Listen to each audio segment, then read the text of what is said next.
Good morning, everyone, and welcome to the first edition of the Interim Committee, Joint Committee on Commerce and Labor. Ms. Rowe, will you please call the roll? Senator Pizzina. Present. Senator Stone.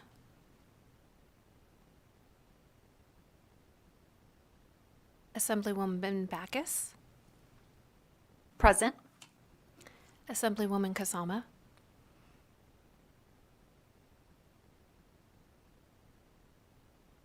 Assemblywoman Marzola.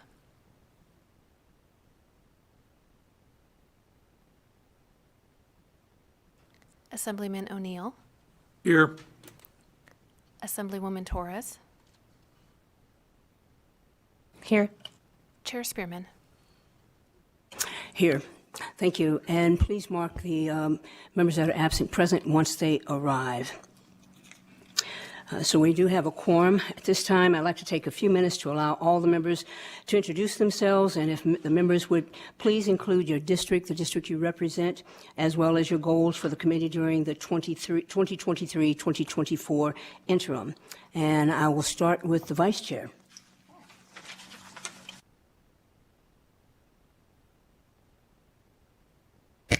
Good morning, Assemblywoman Elaine Marzola. I represent Assembly District 21. This will be my second time serving on the Commerce and Labor Interim Committee. And as always, just want to listen to some good policy that will eventually, hopefully, come out of here and be presented during session. So I am pleased to be here. Thank you. Assemblywoman Torres. Thank you, Chair. I am Assemblywoman Selena Torres, and I proudly represent Assembly District 3 here in Las Vegas, Nevada. I had the pleasure of serving on the Commerce and Labor Committee during the 2023 legislative session, and I look forward to learning more from different stakeholders about the issues that the legislature can help address.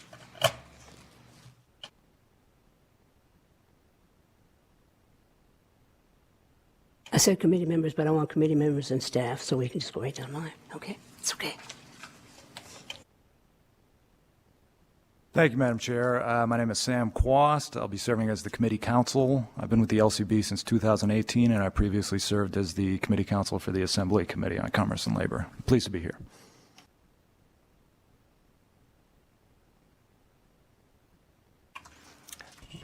Thank you, Chair Spearman. For the record, my name is Cesar Malgarejo. I am the lead committee policy analyst for Interim Commerce and Labor Committee, and this is probably my third or fourth interim session, and most of the time I've been working with Senator Spearman.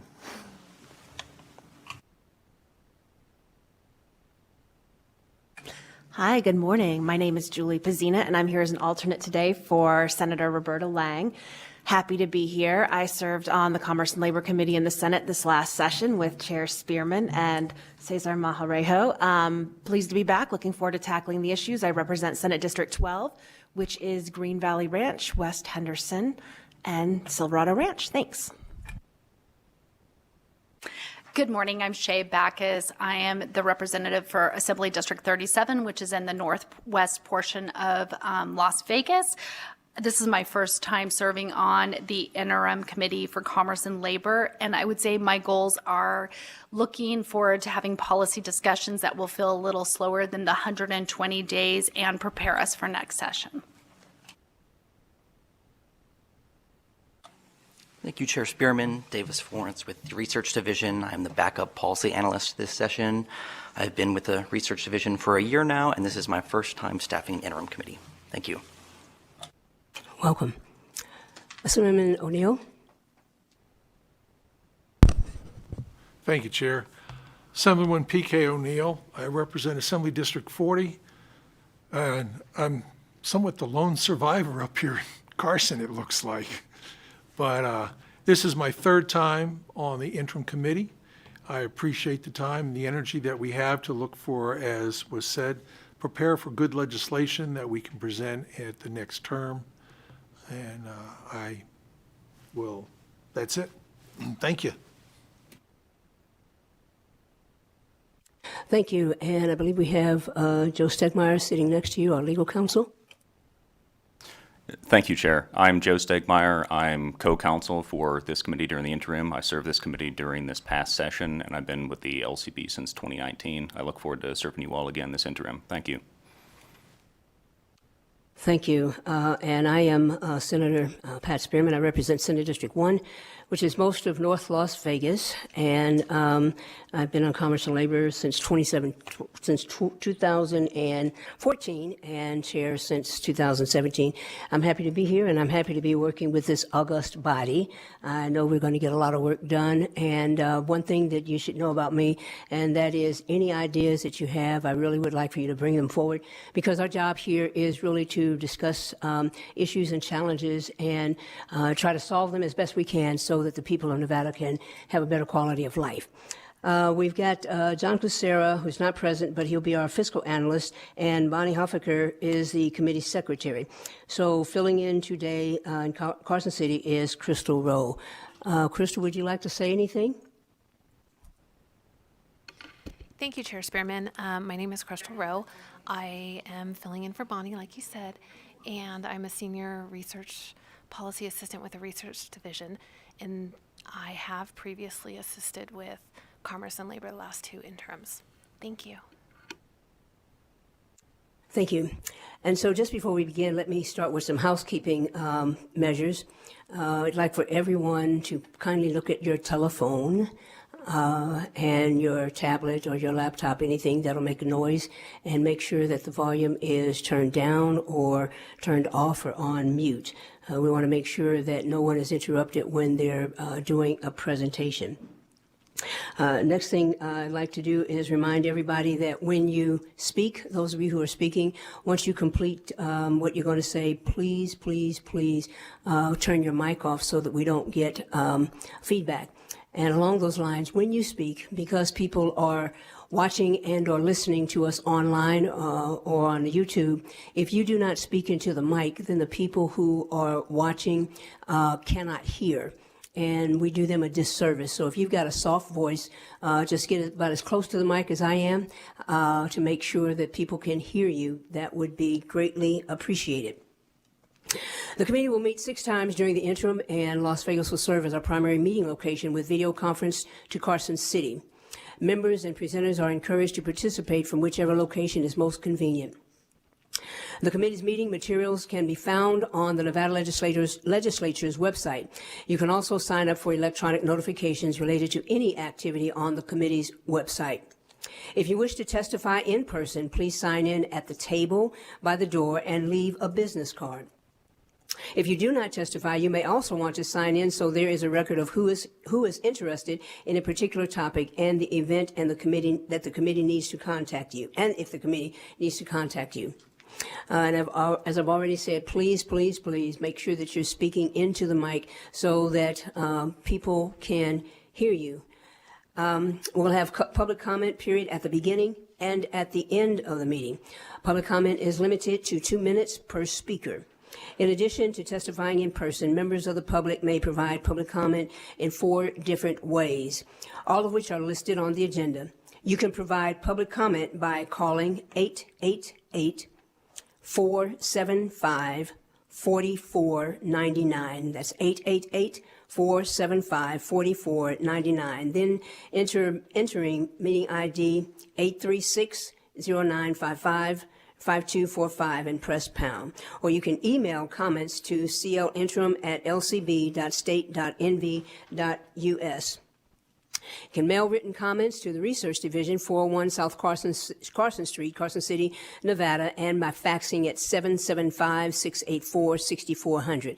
That's 775-684-6400. You can find the phone and fax numbers, email addresses, and mailing addresses on the agenda.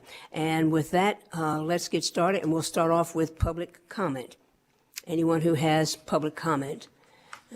You're here in Las Vegas, come to the table. LCB, do we have anyone on the line? Chair, the public line is open and working, but we have no callers at this time. I'll give it just a couple more minutes.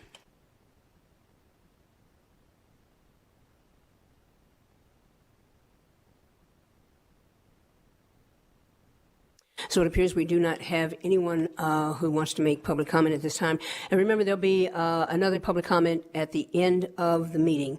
So if you are here and you wanted to make public comment but didn't get a chance to, or if you're listening virtually, remember you can always go back to one of the 4 ways and submit your public comment.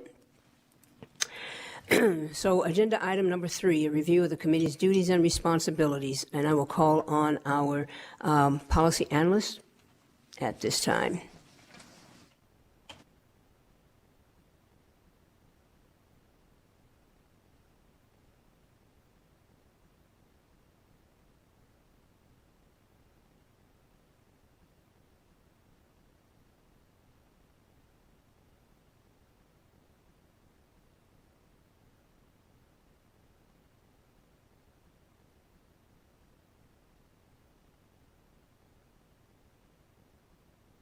Thank you, Chairwoman Spearman. For the record, my name is Cesar Melgarejo, and my colleague Davis Florence and I serve as your nonpartisan committee policy analysts. As nonpartisan staff of the Legislative Council Bureau, we can neither advocate for nor oppose any of the proposals that come before you. Our role is to assist the committee as a whole and each of you as individual legislators, while also providing policy and research assistance to help you make informed decisions about the issues reviewed and studied by the committee. Before you is a committee brief, which is also available on our committee page. This brief provides background information on the powers and duties of the committee, provides a glimpse of the work of the committee during the previous interim, our proposed meeting schedule, and committee staff contact information. I just want to walk you through the brief and just highlight some items. On page 1 is a list of the committee members, as well as the list of the legislators assigned as alternates. On this page, you will also find the committee's proposed schedule that was established by Chair Spearman. As you may be aware, this committee must conclude its work by August 31, 2024, and the Legislative Commission allocated up to 6 meetings for this committee. The committee is responsible for various topics. These are listed out on page 2, and the committee's responsibilities are outlined in Nevada Revised Statutes 218E.330. The committee has jurisdiction over a wide range of issues affecting commerce and labor, which is typically banks, financial institutions, and similar entities, business, occupations, and professions, insurance matters, labor and industrial relations, manufactured housing, and trade practices and regulation. As you all may be aware, the committee may request up to 10 bill draft requests for the 2025 session that addresses issues related to commerce and labor.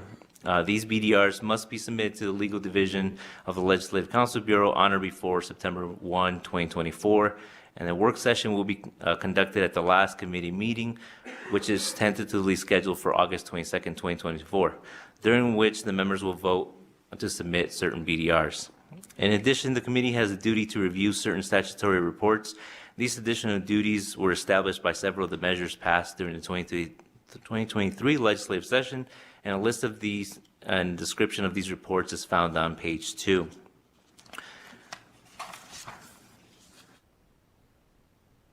I will note that some of these reports that are required to be submitted, we will more than likely schedule a presentation by the organizations that are submitting these reports at a later meeting.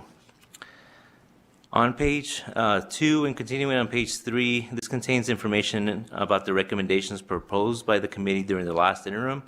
I will note BDR 351 was not introduced as a bill, but however, Assembly Bill 443 was one of the legislative measures introduced by and sponsored by this committee last session. This bill was signed into law.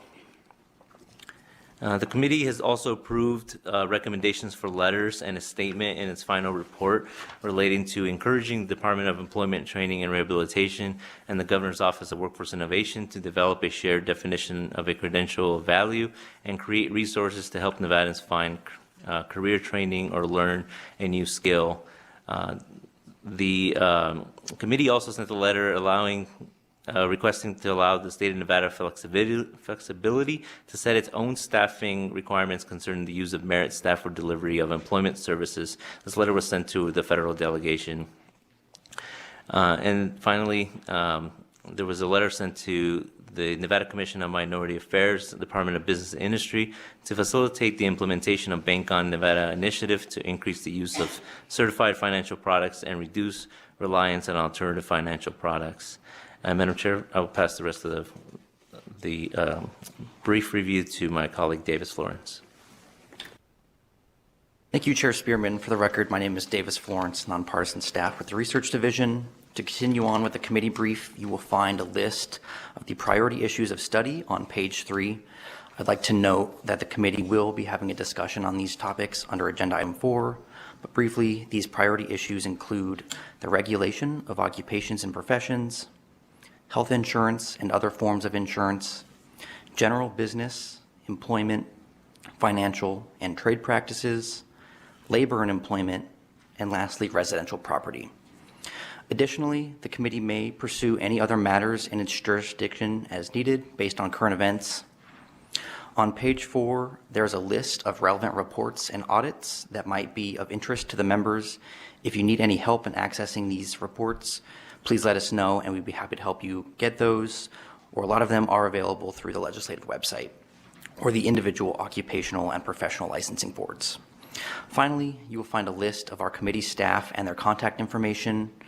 As mentioned in the beginning, we are available to assist the committee and its members on any issues related to the matters before the committee. In addition, the employees of the Research Division are available to provide information and assistance on a confidential basis to individual members of the legislature on any topic. Madam Chair, this concludes our presentation and we welcome any questions. Thank you. Thank you. Members, any questions, comments? No? No? Okay. No. Any comments, questions up north? And I think we just lost him. We can always come back to the questions and or comments. And I want to thank you all for not lost. Somebody needs to speak. They're on. Okay, Carson City, can you hear me?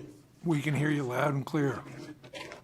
Okay, you all have any questions? Oh, I see you now. No questions, Yes, nobody's sir. come forward. Assemblyman O'Neill? Nobody has come Okay. forward. Thank you. Okay, all right. Do you all have any questions? No? Okay. Well, thank you for such a thorough review. There were no questions, so you answered all of the possible questions, and we appreciate that. And so our next agenda item is number 4, discussion of possible topics to be addressed at future meetings. As our staff just noted, the committee has been approved to hold 6 meetings this interim period. And during these meetings, we plan on diving into various topics, including affordable housing, tax credits available to low-income housing, to developers, and whether there's any possible misapplication of such benefits, artificial intelligence, employment and labor, and occupational and professional licensing. Any of the members have additional topics that you would like for us to look at? No? Assemblyman O'Neill? No, ma'am, sorry. Okay, thank you. And so I just want to say one of the reasons why we put housing on here is because it continues to be a critical issue for our constituents. I don't know how many of the members have received, but I continue to receive a steady flow from people who are experiencing instability, and some people who are experiencing some landlords who have either not read the law or have determined that it's irrelevant to them. So I want to make sure that we do that, make sure that we address those issues of concern. Nothing further? Okay.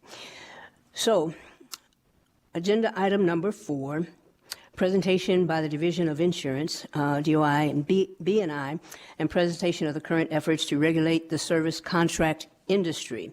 And we have Scott Kipper, the Insurance Commissioner here, and Adam Plain, Insurance Regulation Division. I think they're down here. Are they up north?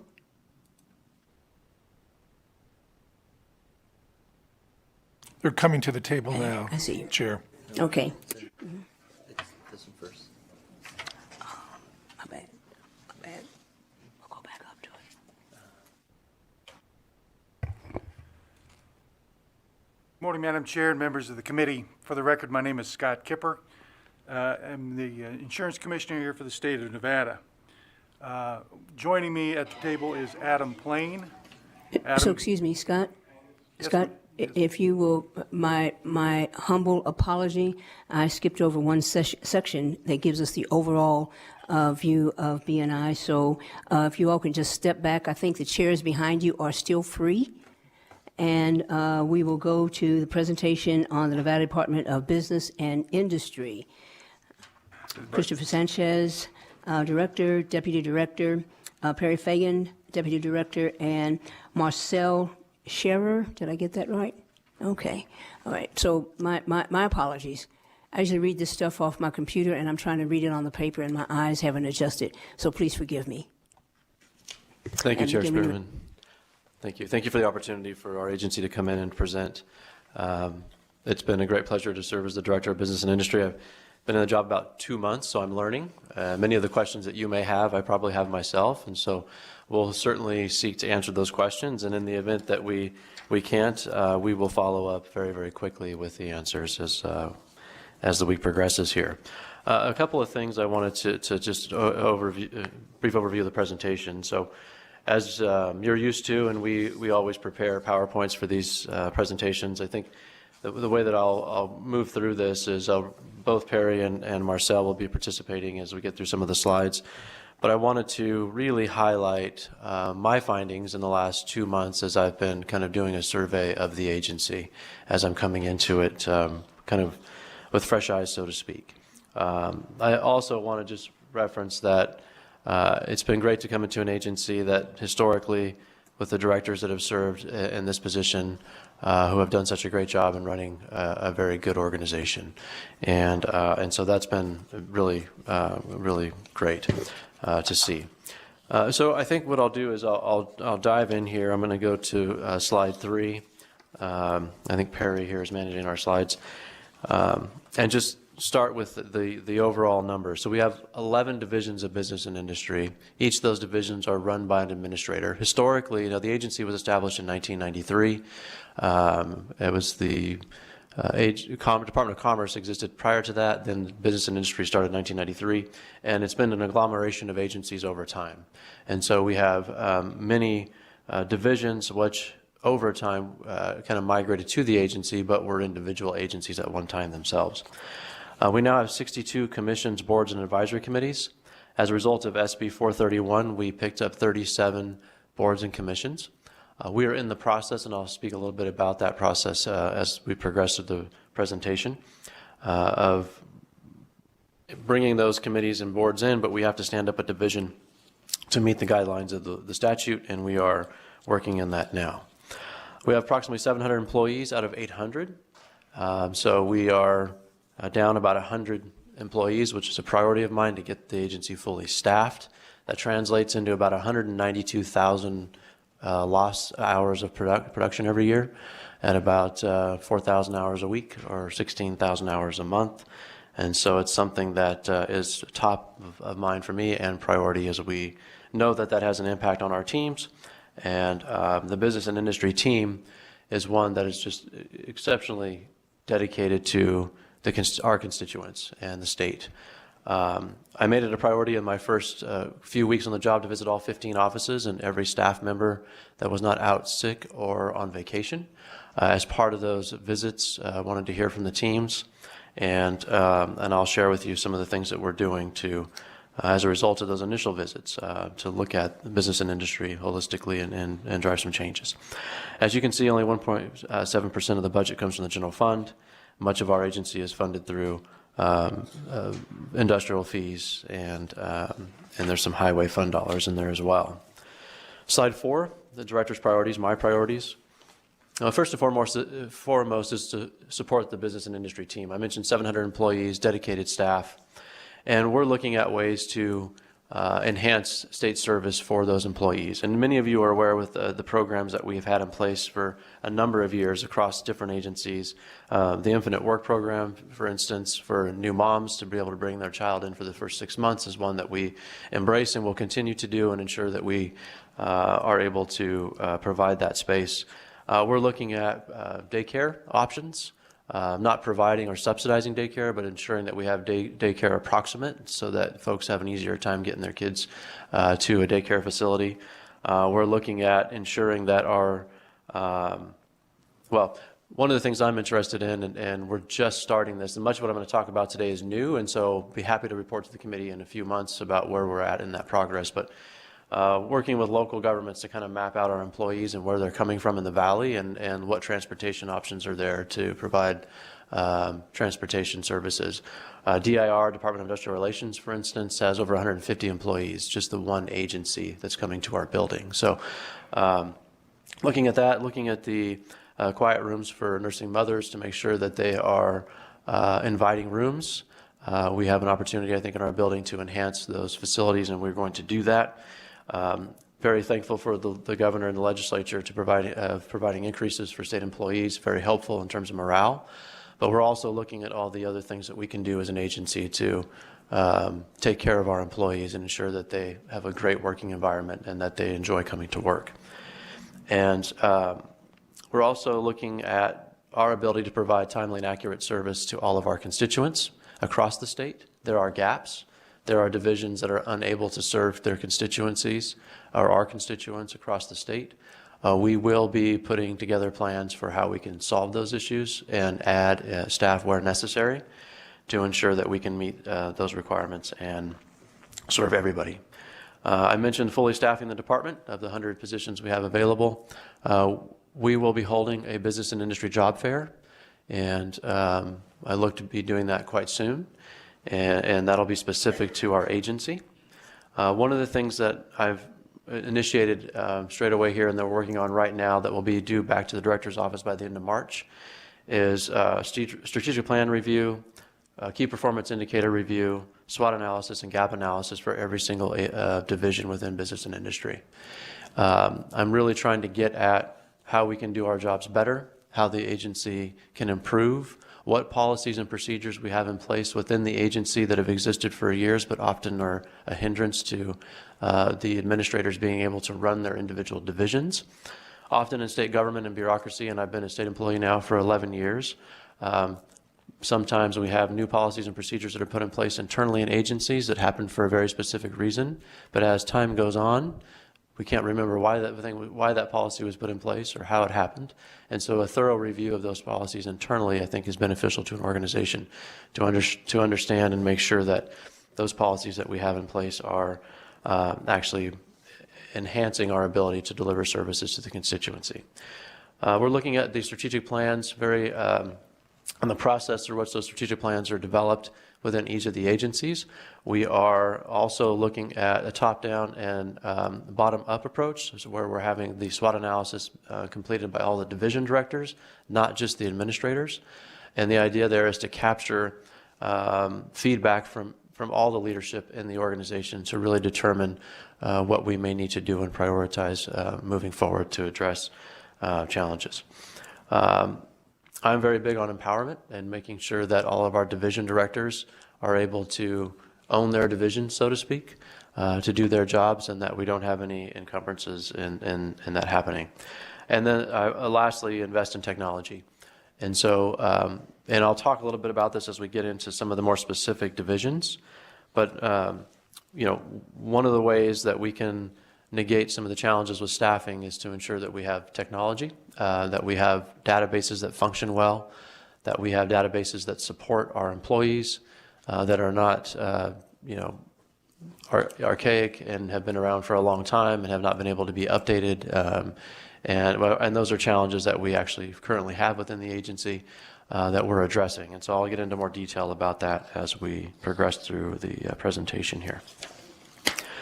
Slide 5 is just a brief kind of grid overview of the division and the 4 quadrants that we see if we were to break the division's responsibilities down further, it would be commerce and capital regulation, community development, consumer protection and advocacy, labor and workforce protection. And that's really the 11 divisions that we will be reviewing today. We see them falling into those categories. I'm going to turn it over to Deputy Director Perry Fagan for the legislative update from the 23 session. Good morning, Chair. My name is Perry Fagan. My name is Perry Fagan, and I am the Deputy Director of Business and Industry from Northern Nevada.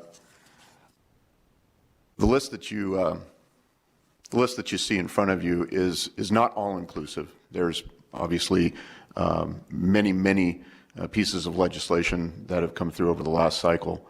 I just wanted to highlight a few things that we've been working on that we think are important for you to know kind of where we're at. The first of which, and I'm just going to touch on this briefly, but I know that the Division of Insurance, which will be coming up here in just a few minutes, will also be touching on much of what they've been working on as well. But AB 398, as we know, as we came out of session, was a little bit of a concern that we had to deal with. And that's the defense within limits. We were able to go in and clarify some of that language and put together a permanent regulation after a temporary was put in place. And so we've been able to move that forward, and in hopes that we'll be able to further address that, as we need to, maybe in next session. Excuse me just a minute. Can you just give us a snapshot of what AB 398? I would ask that Perry Fagan, for the record, if I could potentially ask for Mr. Kipper to come up, he would be able to address that a little bit better than I would. Yeah, I just say that because sometimes we go through so many bills, and then some people who are listening may not know what that is. Mr. Kipper, are you still there?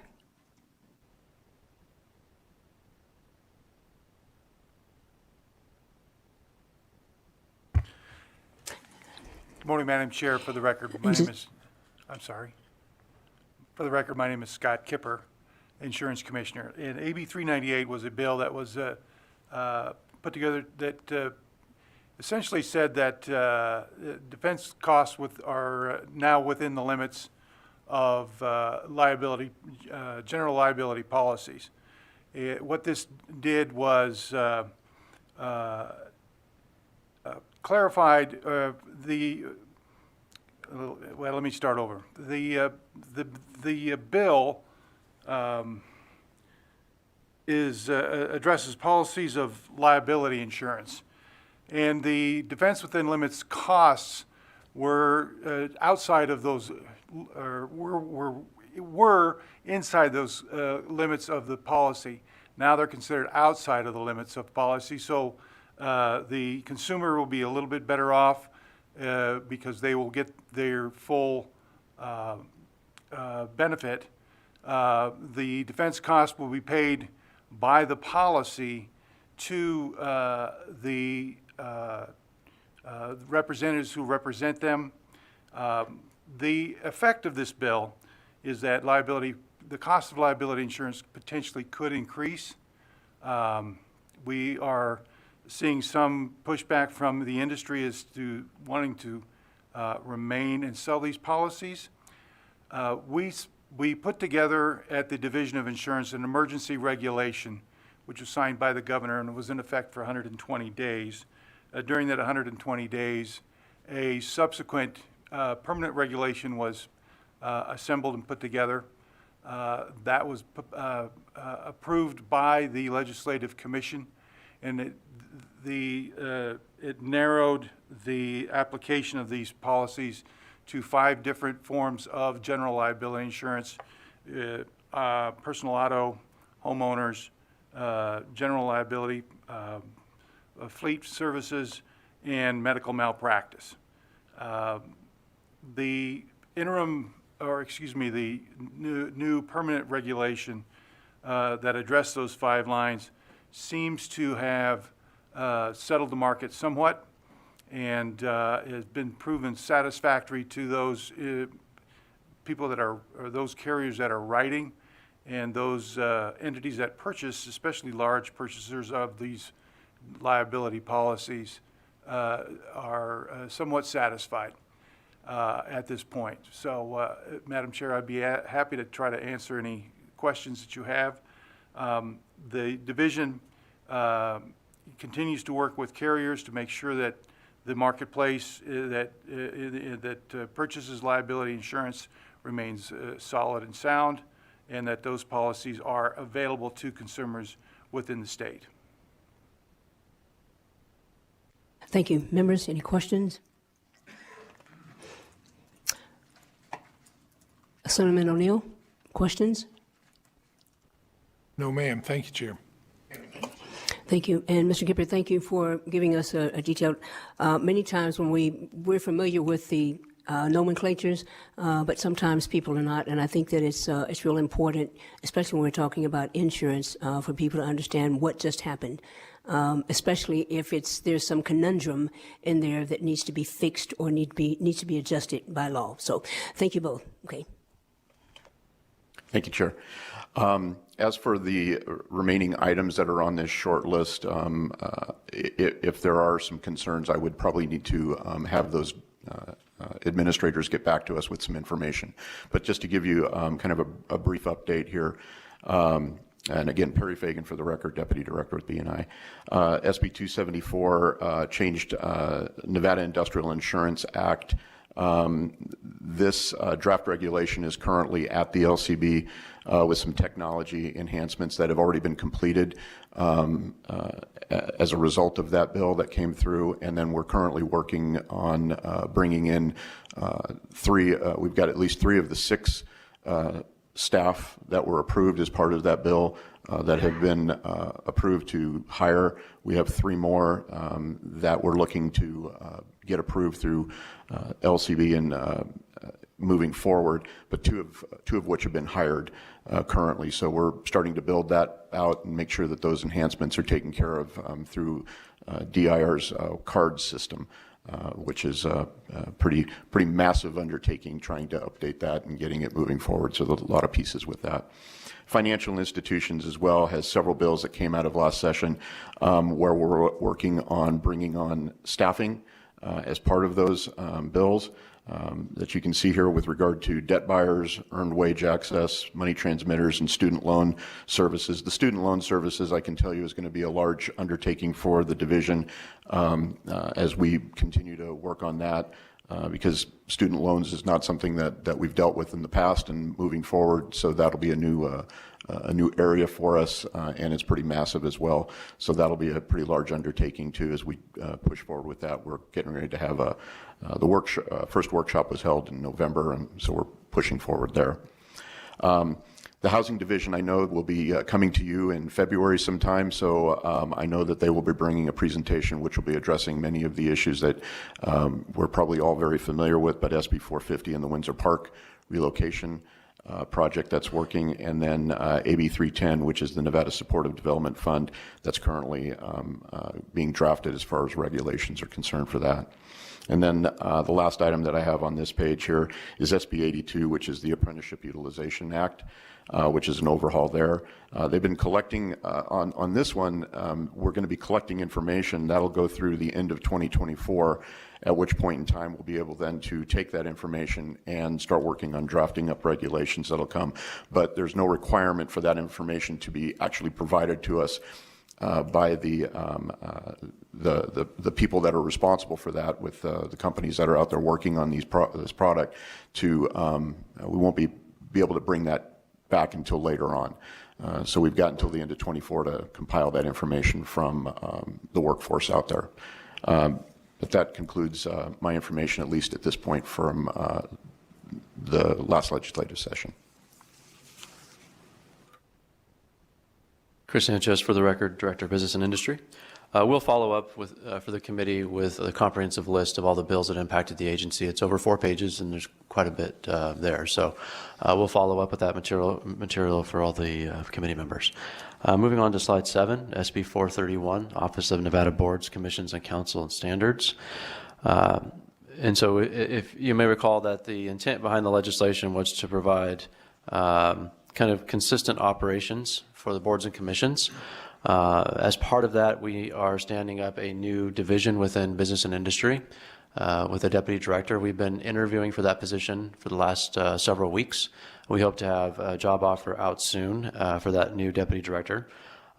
We envision that deputy director, you'll see an org chart for a staff. So this isn't right now conceptual, but we think it'll be pretty close to this as we work through this process of ensuring that we have the proper staff to deliver on the items outlined in SB 431. And just to remind the committee, there was 37 boards and commissions that were added to business and industry for a total of just about 65. And so quite an undertaking.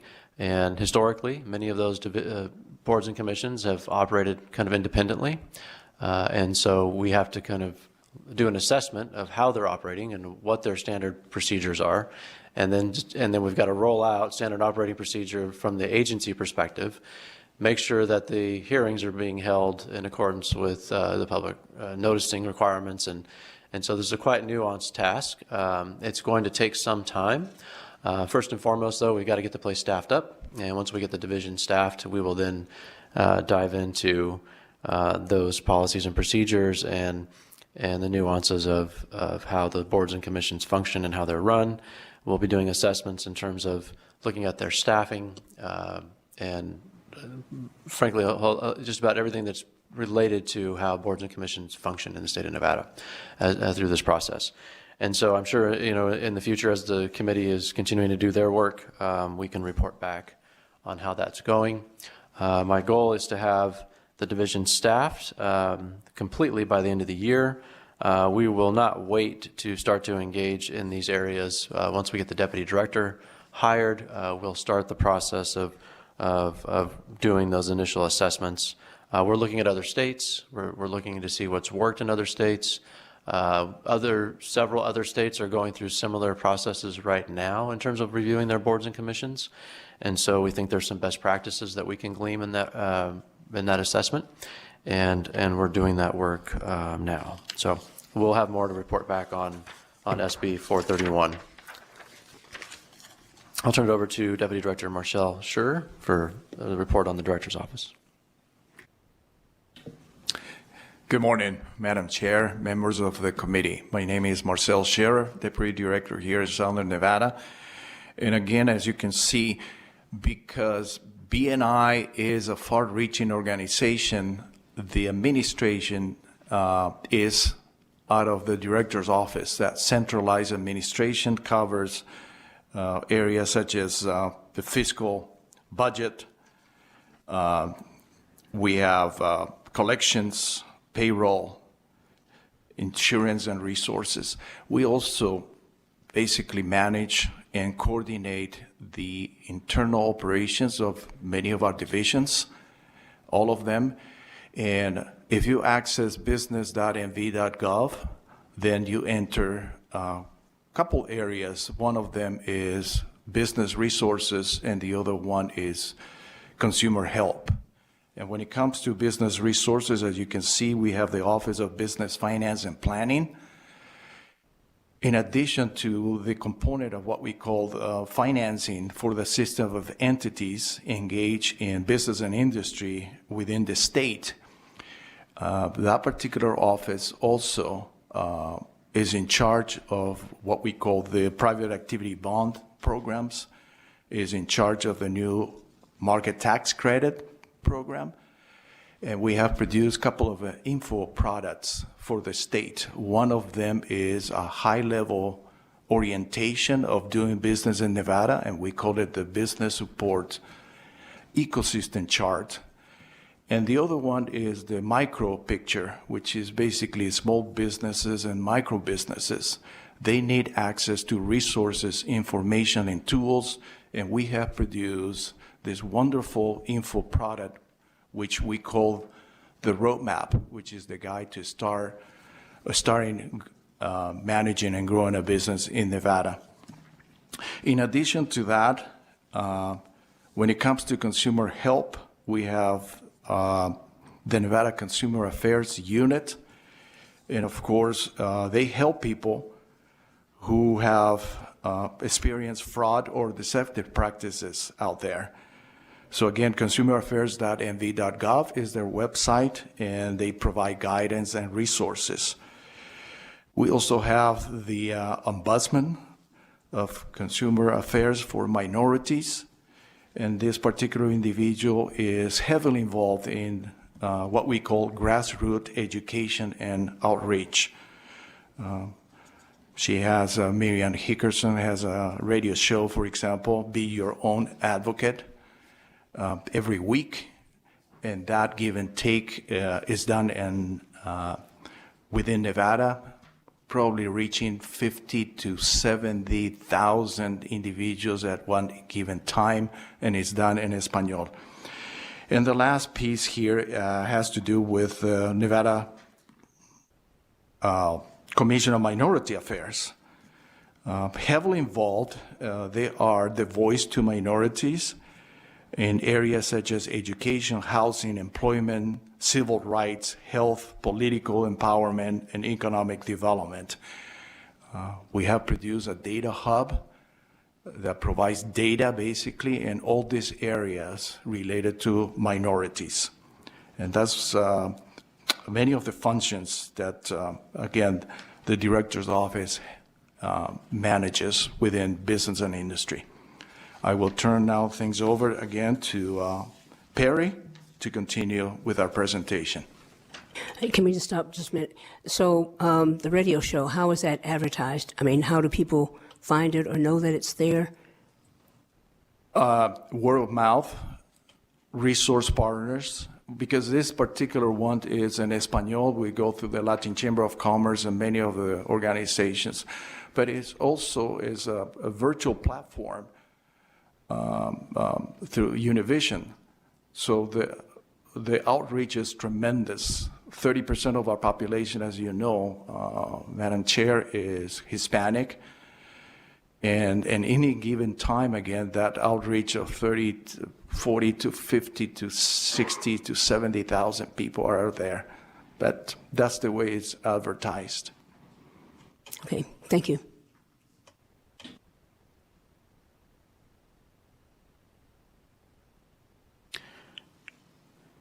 Thank you. Again, Perry Fagan for the record. Madam Chair, I'm going to go ahead and skip past slide number 9 as you're going to hear from the Division of Insurance here shortly, so we'll let them tell you a little bit more about what they're doing. I'm going to go on to slide 10 here, talk a little bit about the Division of Industrial Relations. Division of Industrial Relations is there to basically uphold the highest standards for health and safety services for all of Nevada employees and the general public out there. We provide workforce safety consultation as well as technical assistance and employee training, and also confirming that, you know, when an injured employee brings information to us and files claims, we then are notified of that information as well, and we try to make sure that that those individuals are properly cared for in the workplace with regard to accident or disease. And we try to do that through just consistent enforcement of the regulations that we have that are out there through the different services and the sections that we have. As you can see by this, there are 6 sections within DIR, Industrial Relations. We have the section which is administration. That also includes legal staff that we have and some IT support staff, as well as mechanical compliance in what they do, and MSATs. Mechanical compliance is your elevators, escalators, boilers, pressure vessels. Mine safety is dealing in the mining world, of which most of that is up in the northern part of the state. However, there are plenty of mining operations going on here in southern Nevada as well. OSHA, we're all probably very familiar with in what they do in their tasks in going out and doing accident investigation. SCATs, safety consultation, which is probably one of the favorite units, I would say, for many employers out there, because the SCATs units come out and they basically turn around and help businesses to put together programs and safety programs. And we do all that, by the way, free of charge for small businesses as well as, larger businesses as well. And then the workers' compensation section that takes care of working with employees that have been injured on the job to make sure that their claims are being taken care of properly. Ms. Berry, quick question. So in the workers' comp section, we have heard from some people who file those claims, and then there's retaliation. So do you all monitor that to make sure that the employee who filed the claim, then there's no retaliatory action taken against him or her? We do have a whistleblower unit that can turn around and take information from, so if someone is feeling like they have an issue with regard to retaliation, they can come to us and file a whistleblower complaint, and then we'll investigate that as well. We've done that for many years and continue to do so, and we'll be happy to help anybody out that needs that assistance. Thank you. Chris Sanchez, Director, Business and Industry. Moving on to slide 11, Financial Institutions Division. So the division safeguards Nevada's financial institutions system to sustain a safe, sound, and compliant financial environment to protect Nevadans. They regulate, and it's not limited to these, but banks, credit unions, thrift companies, payday and title lenders, collection agencies, money transmitters, installment lenders, and retail and family trust companies.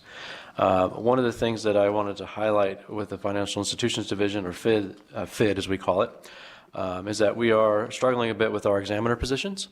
And these are positions that are essential for FID to carry out their daily activities. And they are positions that require a great deal of training, a great deal of certifications. And once the individuals obtain the training and certifications, they're highly desirable in the private sector.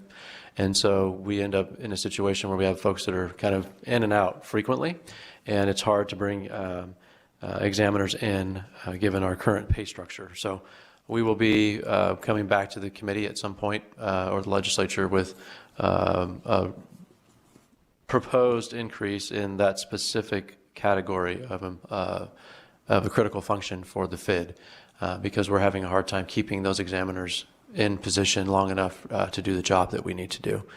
And so I just want to highlight that specifically for the committee. Just finishing out the slide here. So they have annual examinations of depository, non-depository, and fiduciary licensees. They investigate possible violations, recruit and encourage proposals for new institutions, and facilitate the establishment of the fastest growing retail and family trust company market that brings skilled professional jobs to our state.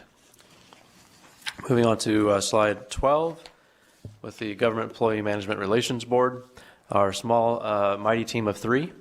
And they serve our 212 local governments, 158 employee organizations, 5 labor organizations, and 18,000 state government employees.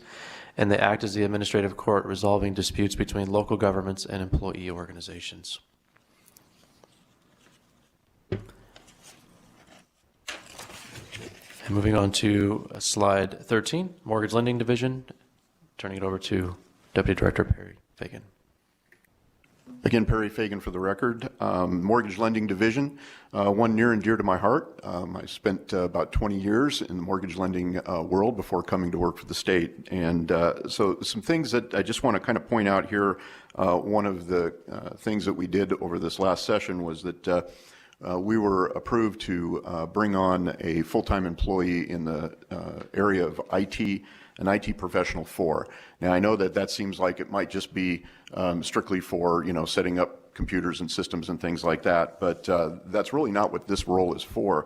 This role is going to basically work in the role of going out and doing investigations and talking with companies out there, mortgage lenders, on how they're handling their cybersecurity and their role in what is going on, obviously, with many different pieces around cybersecurity. So this role is going to be a little bit different than what you would probably think of as a typical IT professional role. And this is a big topic for us moving forward. I'm sure you're going to hear a lot about things like cybersecurity and those types of things throughout next session, as we did in the last session as well.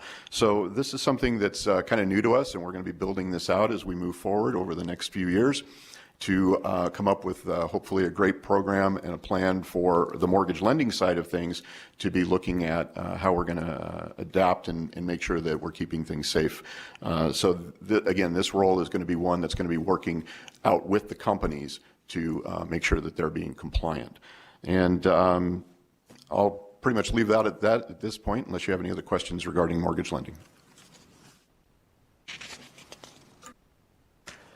Senator O'Neill, questions? No, Chair. Thank you. Yeah, I just have one, and that deals with how are we capturing data for equity in lending? Perry Fagan, for the record. I'm not sure I understand the equity piece that you... So there, sometimes people may be denied a mortgage, or the interest rate may be higher based upon them being a member of a marginalized community, BIPOC or something like that. And I know at the federal government level they do that, but I'm just wondering if we do anything at the state level for those institutions that are chartered in Nevada. Okay. Perry Fagan, for the record. I'll need to probably get back to you on that to find out what the division is specifically doing. I do know that having come from that industry, that when I was in the mortgage lending business, that most all of the banking, and I work for large banking institutions, not necessarily the ones that the state regulates. I'm talking the Wells Fargo's, B of A's of the world. But to that end, I do know that most of those companies did have to keep track of what they call the CRA, the Community Reinvestment Act. Community Reinvestment Act. And so they do track that information. Now, I don't know if that gets down into the smaller companies or not. I assume that it probably would, but that's probably, needs to be something that we check back and get with mortgage lending on and get back to you on. Thank you so much. Chris Sanchez, Director of Business and Industry. Moving on to slide 14, Nevada Attorney for Injured Workers. The Office of the Nevada Attorney for Injured Workers represents injured worker claim rights under the Nevada Industrial Insurance Act. I think one thing that's worth highlighting here is their current activities. They have over 815 cases a year, over 660 appeals hearings, and then you can see the breakdown in the various jurisdictions in the courts. One of the things we're working on with the division is training and the continuing education for their lawyers, especially as it pertains to the areas in which they practice. And so I know there's a desire for a more formalized, structured approach to ensuring that they have the training that they need as they work through their career within the division. And so we're working with the director on that. Slide 15 is the Nevada Housing Division, and I think that you'll be hearing from the Nevada Housing Division next month. They're already preparing their remarks and testimony. I'm going to turn it over to Deputy Director Perry Fagan for more detail on the Nevada Housing Division. Yeah, just before you start, Sure. Assemblywoman Bacchus has a question. Oh, sure. Thank you so much, Madam Chair and Director. Welcome to our JISC. And I'm not sure if you'll know the answer because you have been sitting in that position for 2 months. During session, we were hearing under the Nevada Attorneys for Injured Workers, there was a lot of backlog with respect to the appeals. And I know prior Director Reynolds had been working on that diligently to try to decrease that backlog. Do you have a status? I mean, are we getting better with that, or are we still have a lot of the cases that are still like in that weird appellate area?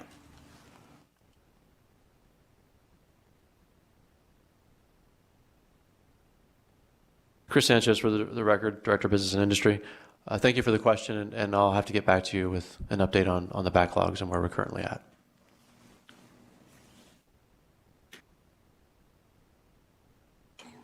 Thank you. Assemblywoman Torres? Thank you. And if we could just request that that be sent to all the committee members as well, because I'm definitely eager to see that.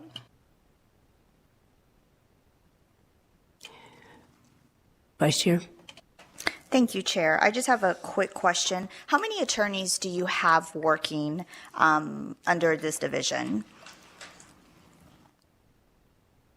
Perry Fagan for the record. The NAIW division? Correct. Representing injured workers. And if you don't have that information, you can provide it to us as well. I'll need to provide that to you, the specific amount of attorneys that we have. Perfect. Again, if you can just provide it to the entire committee. Thank you. Thank you, Chair.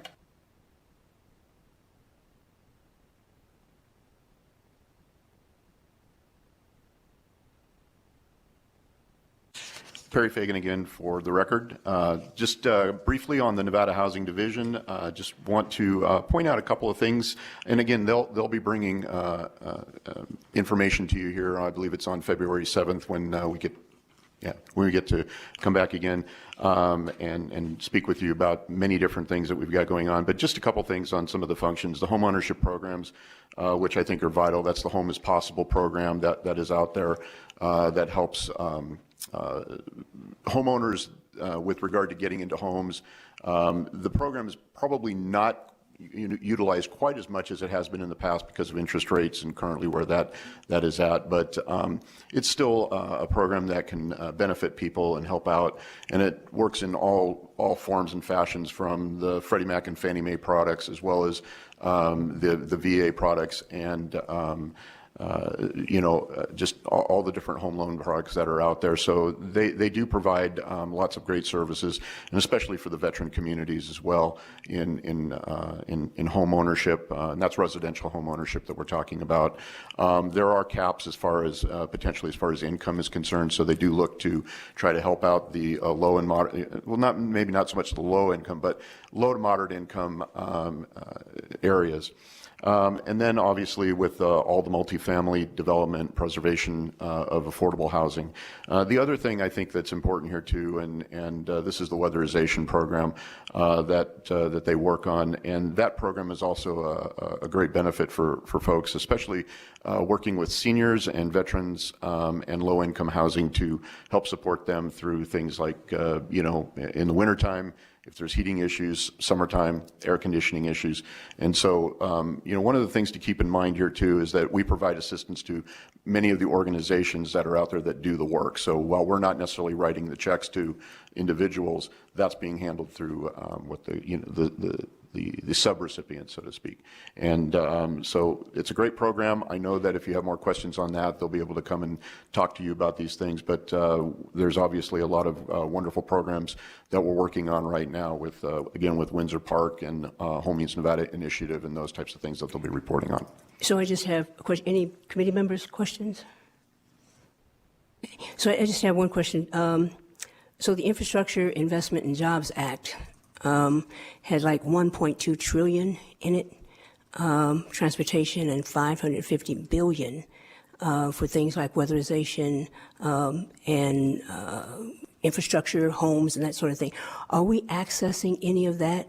And if we've applied, what has the process been like? Because I attended a meeting this summer, and there's a lot of that money that's being left on the table. So that was the one that was passed, I want to say it was November 22, something like that. I do not know the answer to that. We'll get back to you on that.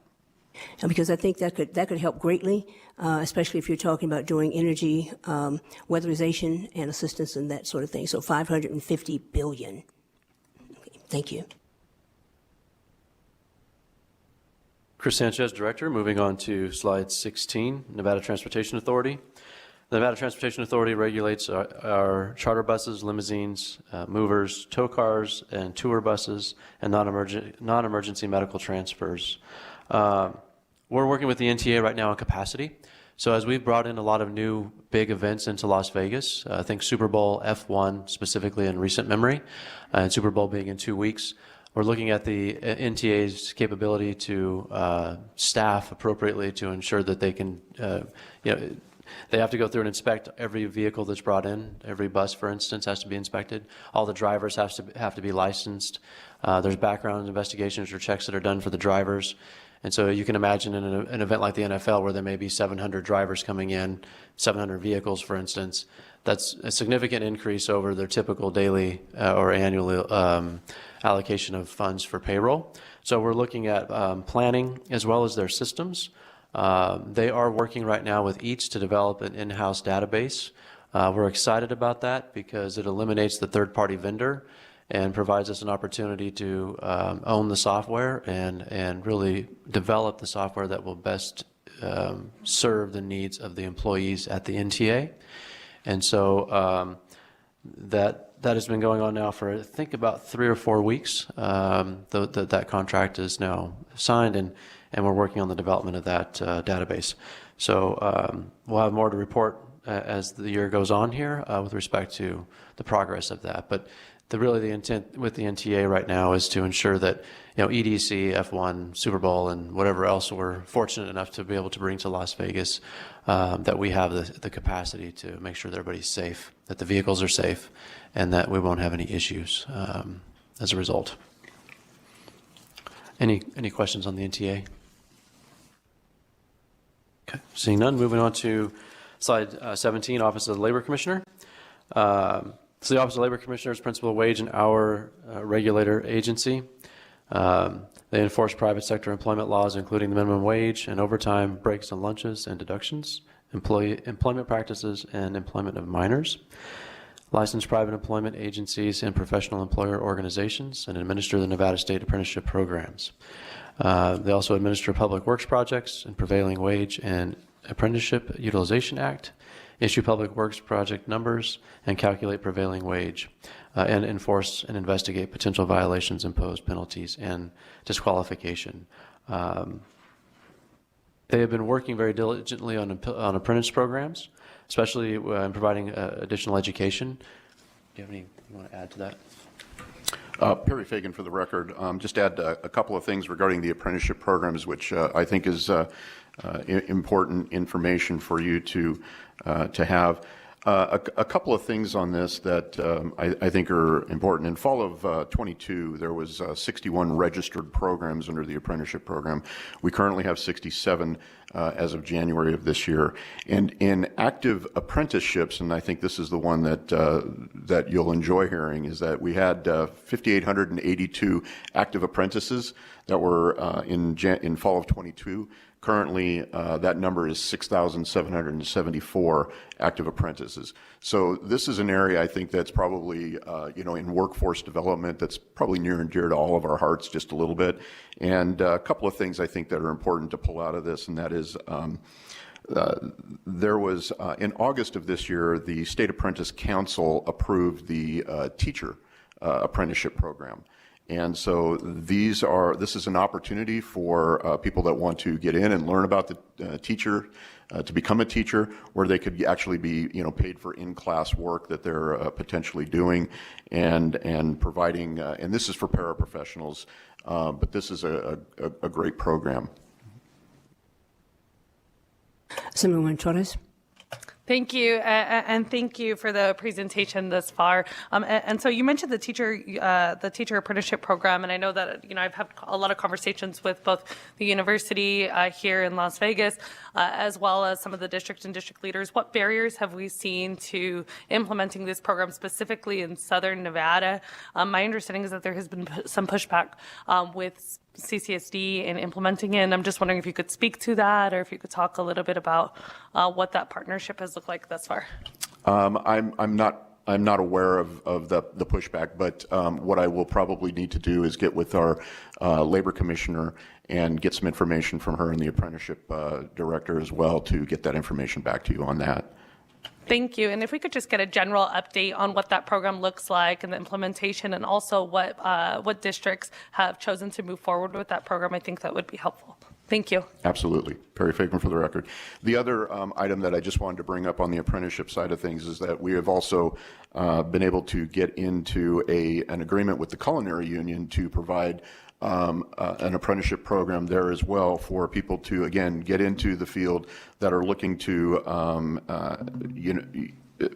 looking to get into the culinary arts and do some things with regard to that. And so there's an agreement now where we're working with the Culinary Union to, there's a grant that has been provided, and we're working with them to provide apprenticeships in that avenue as well. So I have a question regarding that. So in the 21 session, Assemblyman Ellis had a bill, whoops, AB 330, that would allow apprenticeships for various trades to begin in high school.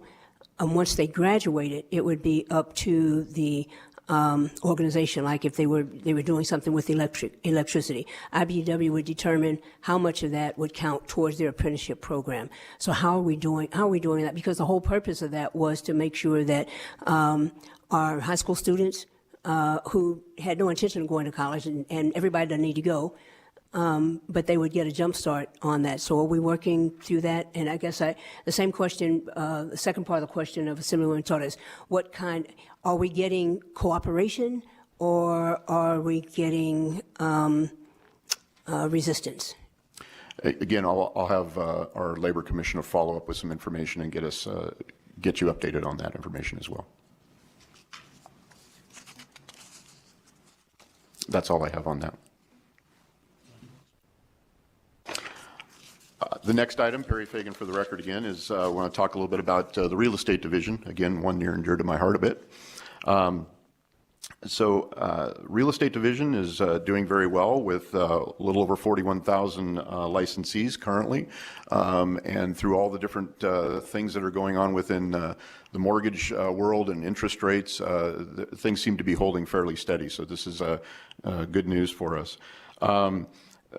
Of what might be particular interest is that I wanted to bring to your attention the fact that back in the recession, the Northern Nevada offices were closed down. And I don't mean entirely. I mean from the standpoint of an open office where someone could go in and take care of licensing issues. And I know one of the issues that we've been talking about today is that you're going to be addressing is occupational licensing and some of those things.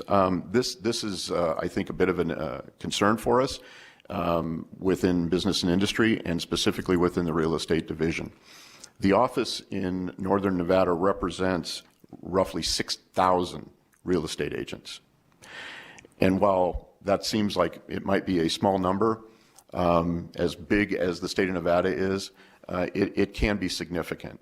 And I would just ask, as something that we can be considering and looking at, is our ability to, and we're going to bring this as we get into the next session, is the ability to open that office back up, where we have a plan in place. We would love to be able to turn around and bring that office back to bear where they can be open to the public. It is one of the busiest offices, I would tell you, for the entire Department of Business and Industry from the standpoint of daily walk-in traffic. And you know, if you go to the NSBC State Business Center here in Las Vegas and go into the real estate division, you'll see what I mean. They're very busy there. And we would like to get that office open back up in Northern Nevada as well, where maybe even if nothing else on a limited basis, we can do some things where we can take some transactions, help people to get things done and taken care of up there in that market.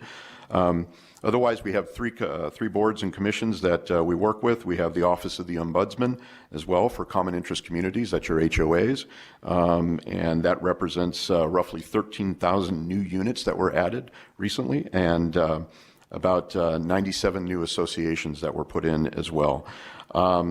So real estate is doing well and continues to do well in the state of Nevada, and we hope you'll support us in that.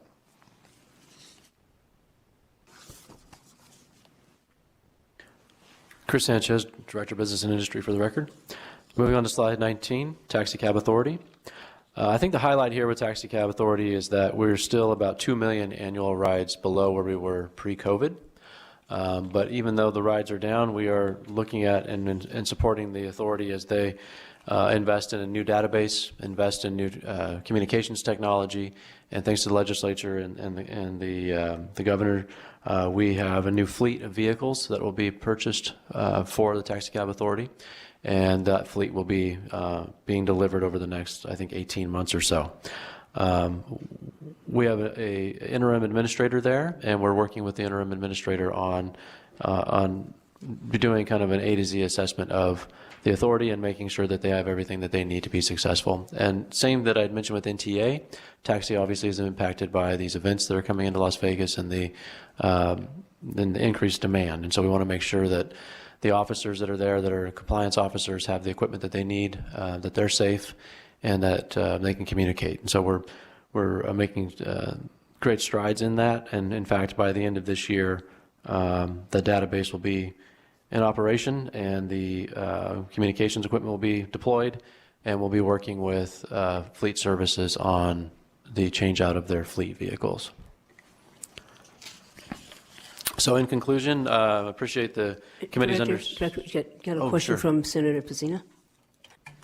Hi, thank you so much for the presentation, and thank you, Chair. A question, I guess this is really true for the Transportation Authority as well as the Taxi Cab Authority. Do you have enough staff? I noticed you mentioned some vacancies earlier to make sure all of the permitting is really done, especially with high-profile events like the Super Bowl coming up. Chris Sanchez for the record. Thank you for the question. We're looking at that as well at the Taxi Cab Authority. I can tell you just with the overtime costs that we're going to have to expend because of these events that we're not staffed correctly. And now that we know, for instance, for F1 is a reoccurring event, we can plan and budget to that. And that's what we need to do. And we will be, that will be reflected in our budget that we will bring to the legislature here in the next session. Just as a follow-up, do you have any concerns about having, I guess, the staffing that you need in time for the Super Bowl to make sure all the permitting is done? Again, Chris Sanchez for the record. Thank you for that question. One of the things we've been able to do is work with our sister agencies and partner agencies. And so NTA and Taxi, for instance, they have some similarities in terms of the skill sets of their employees for vehicle inspections and licensing and background investigations. And so we've actually encouraged both divisions to work together to help triage when we need to. We've been working on a plan for the last 6 weeks now or so. And we've developed an overtime plan, got all the necessary approvals in place to be able to triage the staff and pull, because it's long hours in some instances. We're working with the carriers specifically to ease some of the burden. And so when the vehicles come in for inspection, we're starting those background investigations now. I mean, we're not waiting until, the 2 days or 2 weeks out before the event. We've been working on this for some time. So right now, I think that we're in pretty good shape with respect to Super Bowl. That's the takeaway. But it is a process, and it is something that we're learning as we go, and we'll be able to address these things more directly as we start to plan out our next budget. Thank you. Yes, sir. Continue. And just in conclusion, thank you, Madam Chair, for inviting us to come and present on the Department of Business and Industry.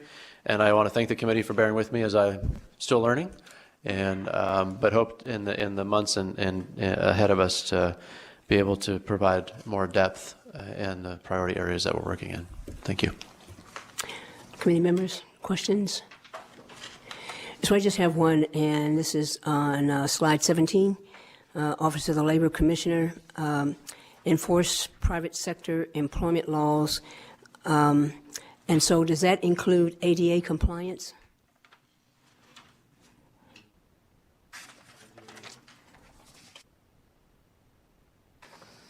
We'll have to get back to you on that one. Chris Sanchez for the record.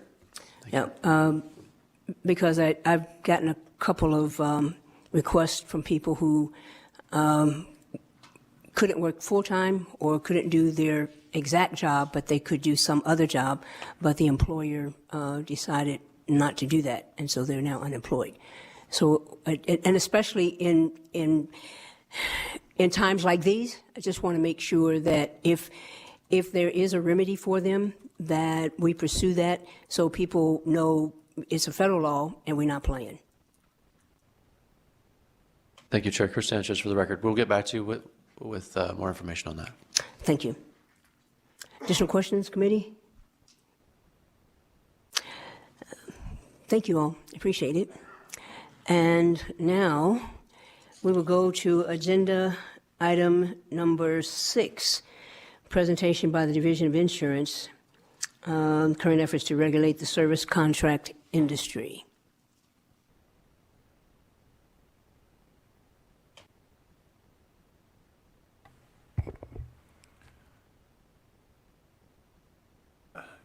Again, good morning, Madam Chair and members of the committee. Either the third time here won't be a charm. It is a pleasure to be in front of the Interim Committee on Commerce and Labor. I am, for the record, Scott Kipper, Insurance Commissioner here in the state of Nevada. I am joined at the table by Adam Plain. Adam is the Insurance Regulatory Liaison, and I'm very proud to be able to work alongside him.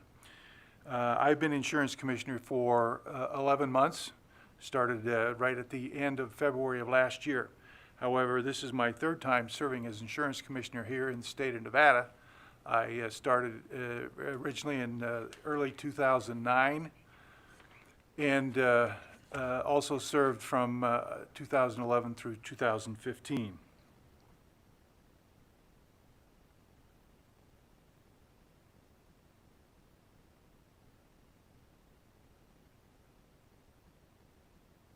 We are working on getting our slides, our deck put together here.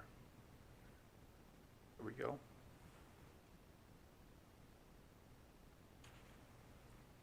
Madam Chair, our mission at the Division of Insurance is to protect the rights of Nevada consumers in their experiences with the insurance industry, and also to ensure that the financial solvency of insurers. We take this two-pronged mission very, very seriously, and to that end, most of our presentation will be focused on these two items.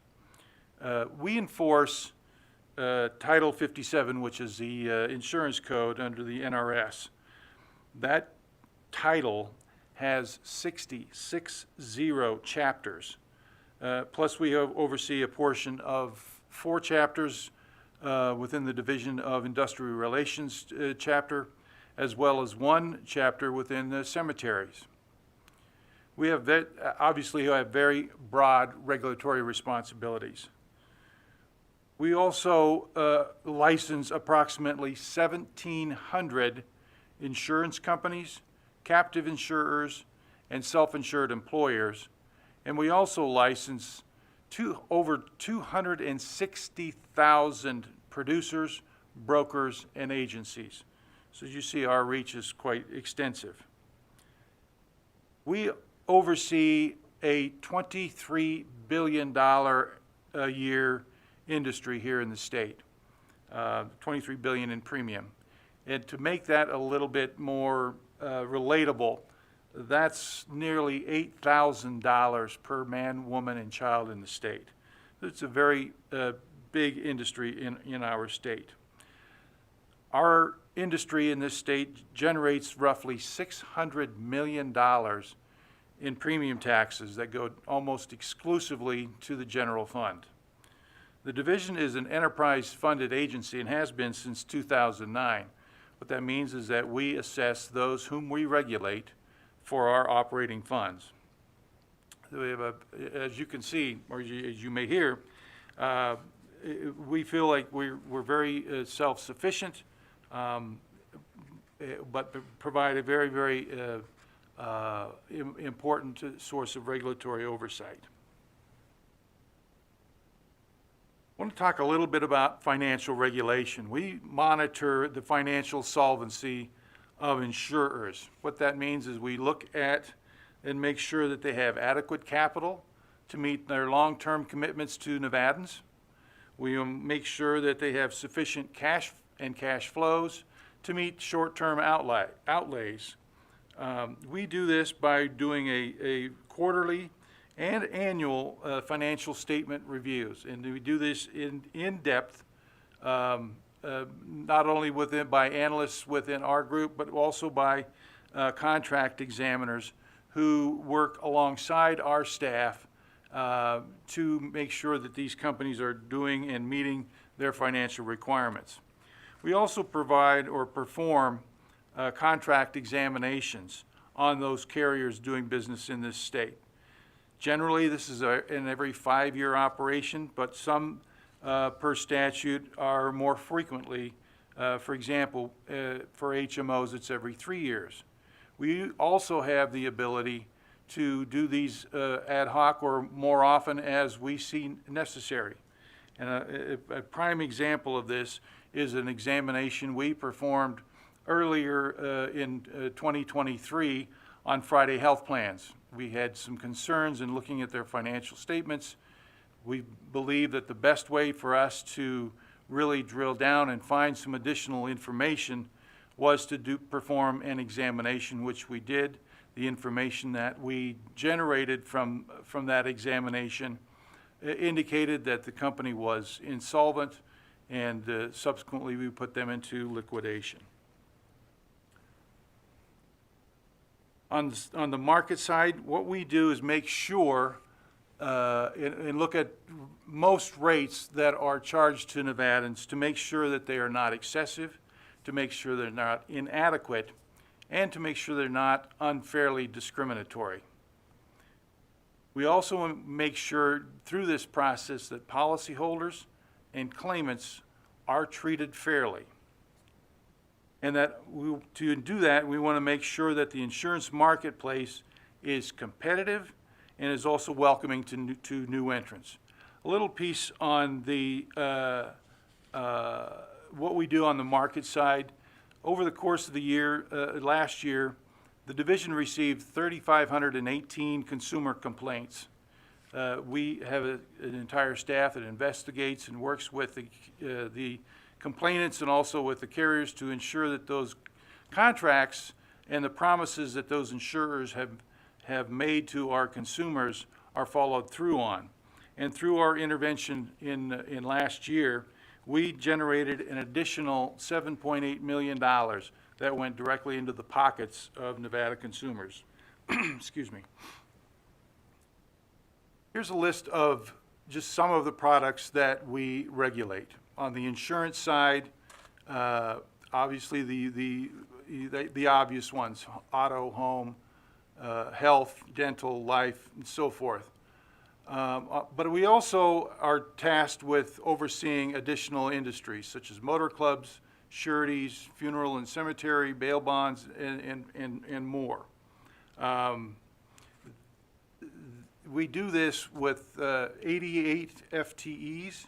Currently, we have a 10% vacancy rate, which is down from a 25% vacancy rate that the agency had in March of last year. We've worked very hard and very diligently to not only get people in the seats, but to make sure that those individuals are quality, capable, and professional. We feel very good about the work that we've done in getting and attracting and retaining qualified employees, not only in our Carson City office, but also in our office in Las Vegas. Let's talk a little bit about the 2023 legislation that was passed. By our count, there were 20 or so bills that did make changes to Title 57, some of which were quite voluminous. I won't go through that entire list, but I want to touch on actually 4, one of which we've already talked about, which was AB 398 and the policy for liability insurance. But 3 other pieces of legislation I'd like to highlight. AB 156 addresses the use of or opioid use disorder. The legislation directs the agency to create a regulation to enact payment provisions for pharmacists who are consulting and dispensing medication for opioid use disorder. The division is waiting for and working with the Board of Pharmacy on professional practices that need to be adopted here. SB 167, which addresses step therapy for psychiatric conditions. In the statute, psychiatric conditions is a term that is undefined, so we reached out to the Board of Medical Examiners, the PEB Board, the Board of Pharmacy, and others relating to the prescribing practices for input. And finally, SB 393, which is addressing the dental insurance loss ratio. This bill requires the division to collect data on individual and large group dental plans relating to loss ratios and to publish that data in 2026. We've already started drafting the regulation as directed by the statute for reporting of that data, and will proceed with implementation. I'd like to touch on a couple of challenges that the agency is looking at for. So, 20 just a minute. Sorry. Mr. Yeah, I'm sorry. Mr. Gibbert, there was another one. It was SB 437. That's the one that dealt with service contracts, and requires a report to the legislature. I believe it's in March. And that would be for homeowners insurance, those sorts of things, and warranties. For the record, Scott Gibbert, and thank you, Madam Chair. We do have a whole separate brief presentation on service contracts and SB 436 as the finale for our presentation today. If you'd like, I could dive into that right now, or No, that's all right. I didn't go to the end of the book to see what the finale was, so Okay. we can wait till we get there. All Okay? right. I just wanted to touch on a couple of challenges before we talk about the service contract world. As you may be aware, is a little bit of a personal story here. My father and my brother both live in Henderson, and I was down there for the holidays, and each individually, and they did not conspire to do this, pulled me aside and said, "What are you doing, Commissioner, about our auto insurance rates? They're going up, and they're going up significantly." This is one of the challenges that the division has. Auto rates are rising in Nevada, as they are all across the country, and this has been a challenge for us. As I touched on the issues around the rates, it being not excessive or inadequate or unfairly discriminatory, the division spends an awful lot of time and resources on making sure that those rates are indeed not excessive or inadequate, indeed that these rates are correct. We did have a public forum in late October. It was a public forum at WebEx, where we assembled a team of experts from across the country to talk about the challenges and what is driving the cost of auto insurance. Everything from fraud, the challenges with supply chain, the challenges with getting enough staff in the agencies that are repairing the vehicles, the high cost of parts, and all of these have combined to almost a perfect storm where the auto rates are high and continue to go high. And again, we look at these rates, we've instituted additional measures to make sure that we've got several sets of eyes to look at these rate requests before we sign off on them. This is certainly something that we've been working on very diligently, obviously. We anticipate that 2024 will be just as challenging as the second half of 2023, but hopefully soon that this level of increase will abate. One of the other challenges that we have, and this is more particular to the areas around Lake Tahoe, is the impact of the potential of wildfires on the state.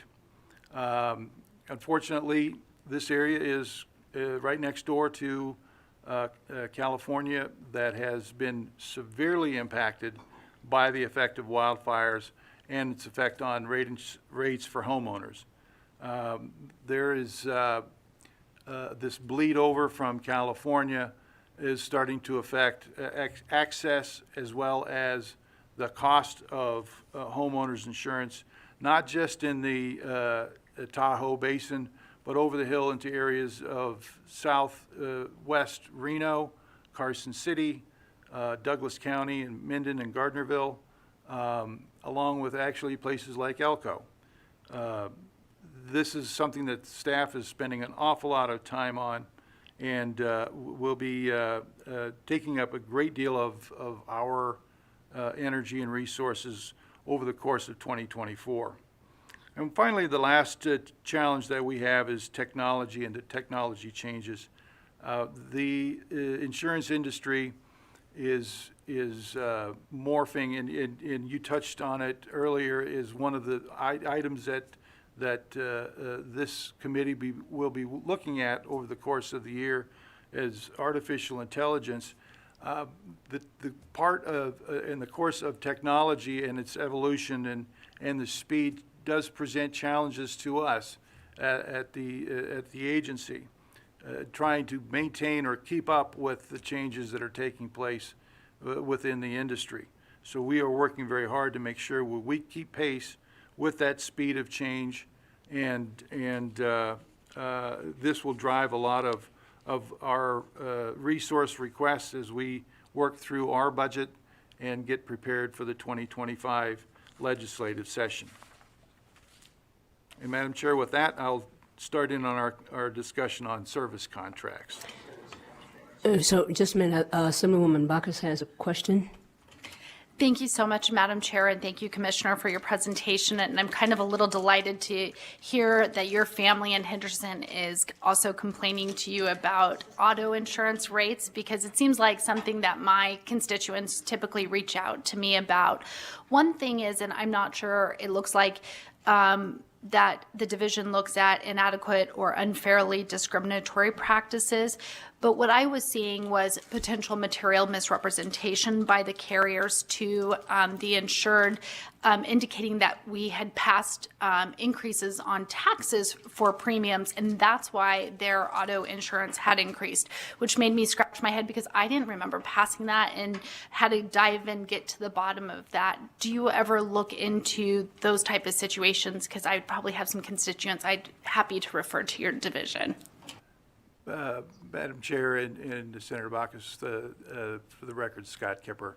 Yeah, that's a great question, and we certainly would encourage you to have those consumers check in with our office. We would be happy to provide them as much information as we can. As an aside that is somewhat related to that, early last summer, we were contacted by a reporter saying that they had heard from consumers that their rate increase on their auto insurance was being generated because, and this came from a licensed producer telling their policyholders that their rates were increased because we have a new insurance commissioner, and he wanted to throw his weight around. So there's some disinformation that's certainly out there. We would encourage you, if you do hear of these things, or if you have constituents, to please contact our office. We have we'll have shortly a brand new auto insurance buyer's guide that will be available, and we'll hopefully be able to answer a lot of these questions. And I appreciate Madam Chair's permission to allow me to ask a follow-up. You had mentioned in late October the WebEx. Did you by chance record that WebEx? Is there a way we could find it to watch it or somehow review it if it was recorded? Thank you for that question again, Scott Kipper, for the record. And I neglected to mention that it is on our website, which is doi.nv.gov.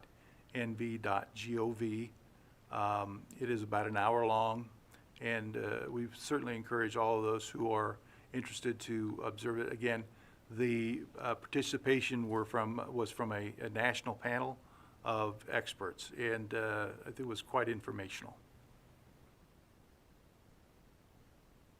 Additional questions?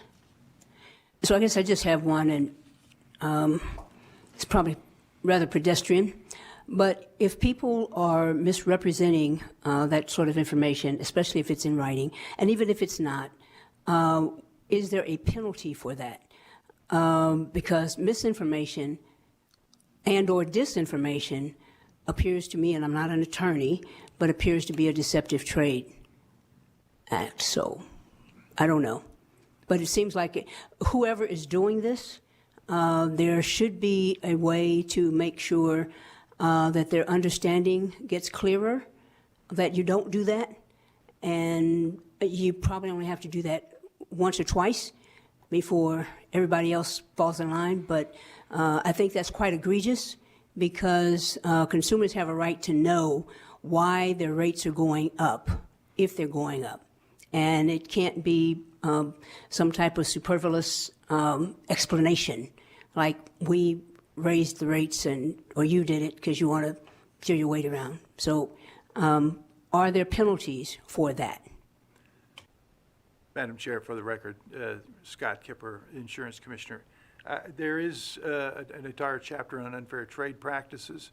I think we would evaluate if the significance of such a misrepresentation, and certainly that if it rose to the fact that we believe we needed to prosecute this, we would either do it ourselves or refer it to the district attorney's office for additional prosecution.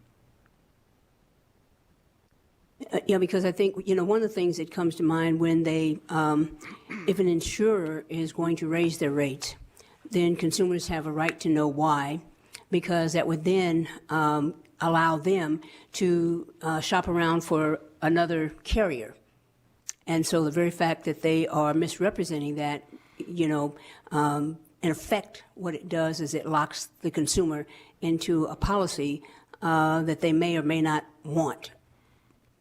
So that's where I stand on that. And I think it's a consumer protection piece, but I would say, and I certainly don't have the weight to throw around, but I would certainly say there has to be some type of a penalty for that, and people should know what that penalty is. Thank you, Madam Chair. We will certainly take that into consideration. Thank you.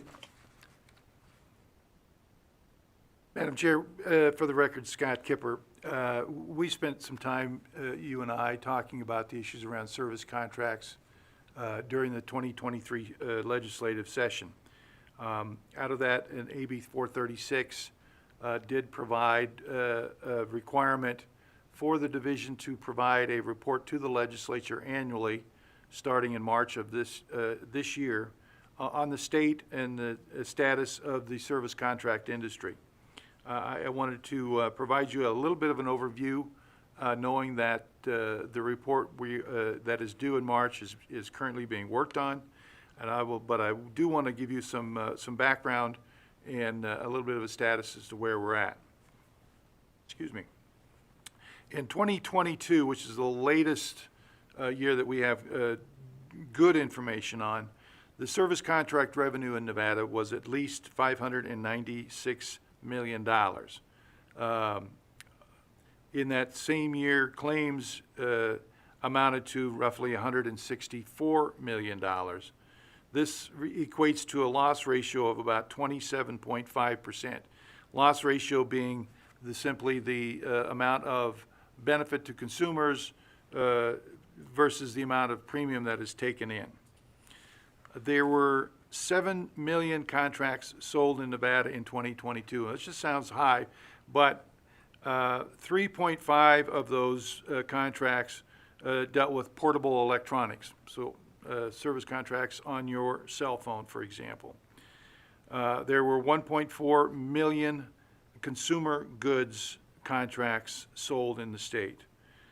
And there was also 832,000 vehicle contracts sold in the state.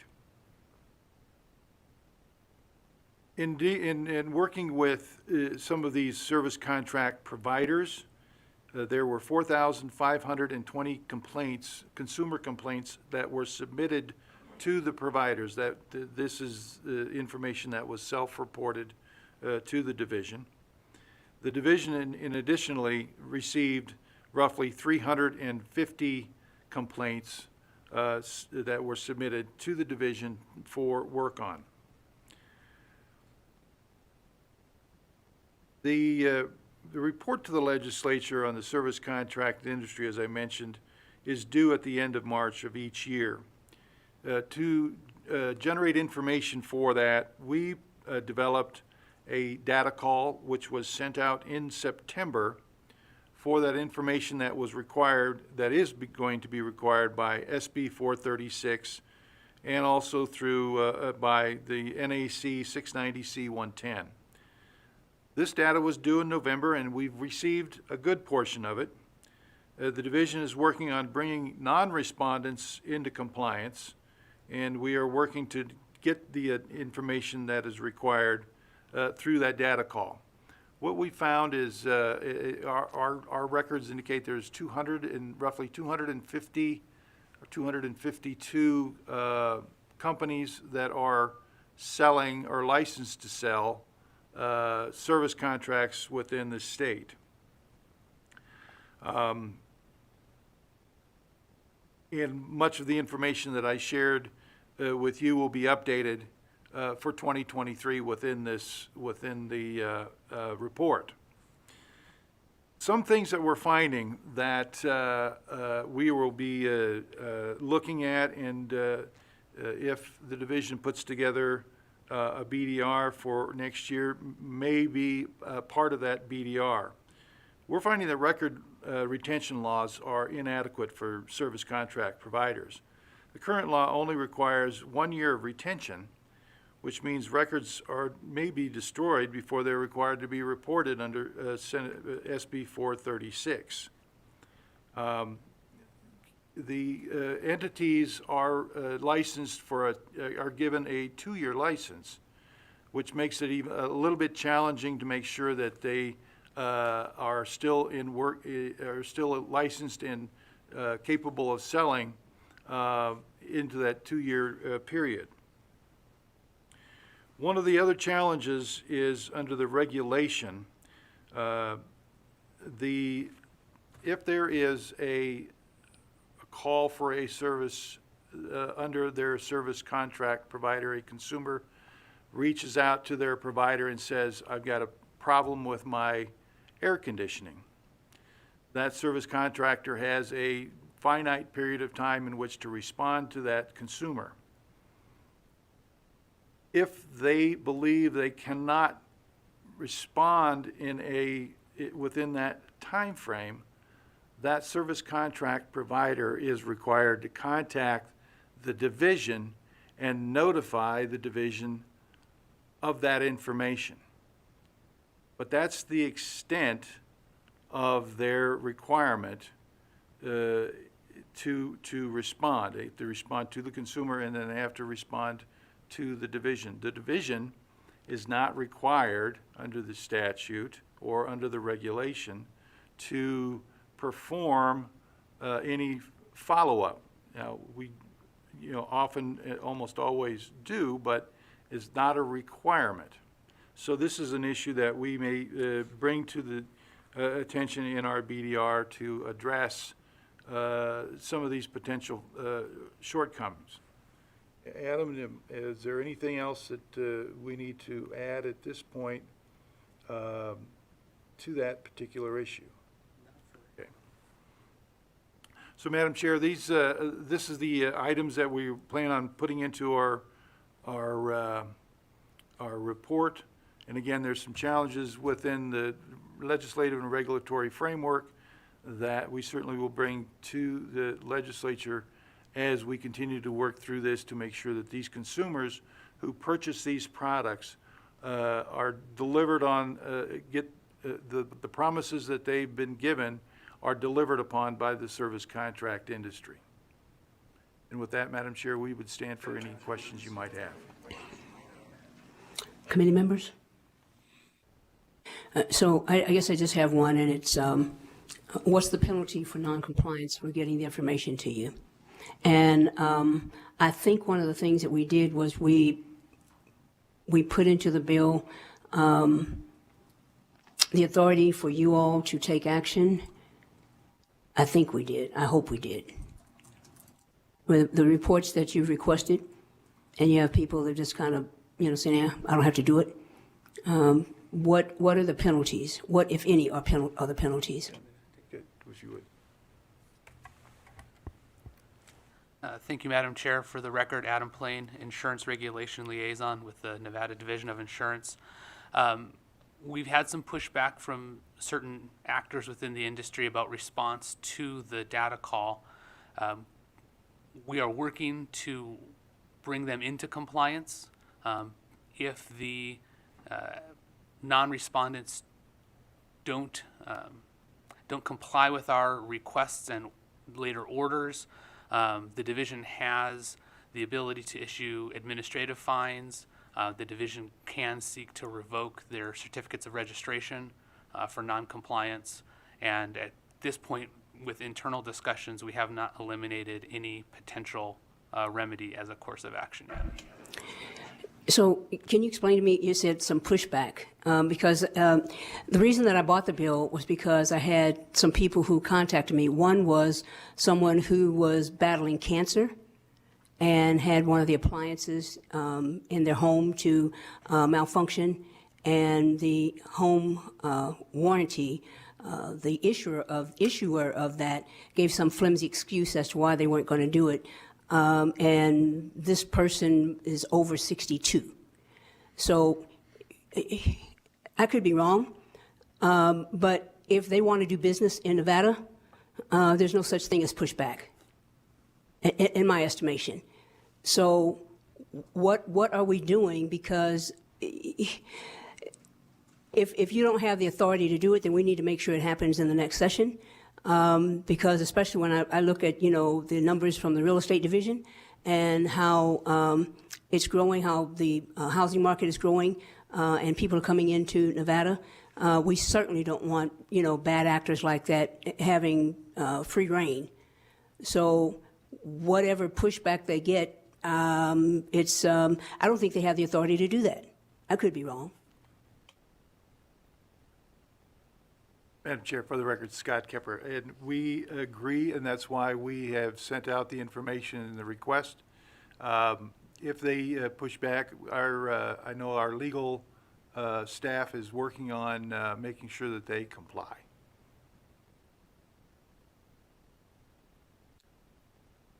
To the fullest extent of the law. That is correct. If they want to do business in Nevada, do what we say you do. You don't have to be here. You can go to California. So it's my thing. And maybe that's my military coming out. We told you we need this information, and you decided not to get it, not to give it to us, and now you're going to push back. Unacceptable. So do me a favor, and you can provide that information to the rest of the committee, but I'd like to know the outcome of that. And it's a quote that you can use. If you want to do business in the state of Nevada, there's no pushback. Madam Chair, for the record, Scott Kipper, and we will certainly we will do that. Thank you. Committee members, questions? Assemblyman O'Neill, questions? Thank you, Chair. This may be a little early because maybe I should wait. You're going to present your report to us at one of our next meetings, is that correct? For the record, Scott Kipper, Insurance Commissioner. We would be happy to at a future meeting. I think the requirement is simply to submit the report, but we would be happy to present it and be able to answer questions. Then, Chair, if I may ask my question. I think lots of times the argument is the consumer feels that what the contract says is this, versus they say it's no. And I can use an example, an air conditioner. They send out the repairman says, it ought to be replaced because fixing it, it's just going to break again in another 6 months. The warranty company or insurance company will only then gets back to the homeowner and says, we'll just repair and not replace, even with their own person saying, and there's some of the conflict that I'm getting from some of my constituents, and I've had that twice now with them, and they've said they really haven't been able to get any recourse from the insurance commission or from the division, saying that it is up to the warranty company to decide whether it's a replacement or just a fix. And that's what I'm saying. Where do they go for that? Or is it go to court? Madam Chair, through you to the Assemblyman, for the record, Scott. Yeah, just go direct. Go direct. All right, thank Go you. direct. Thank you. Assemblyman, for the record, Scott Kipper. There's a number of challenges, or I shouldn't say challenges, avenues for the consumer. Certainly, looking at the terms in the contract would be a start. Come to the division and file a complaint if they believe needed. We would intercede and look at the terms of the contract as to what the obligations the service contract provider provided for in the contract.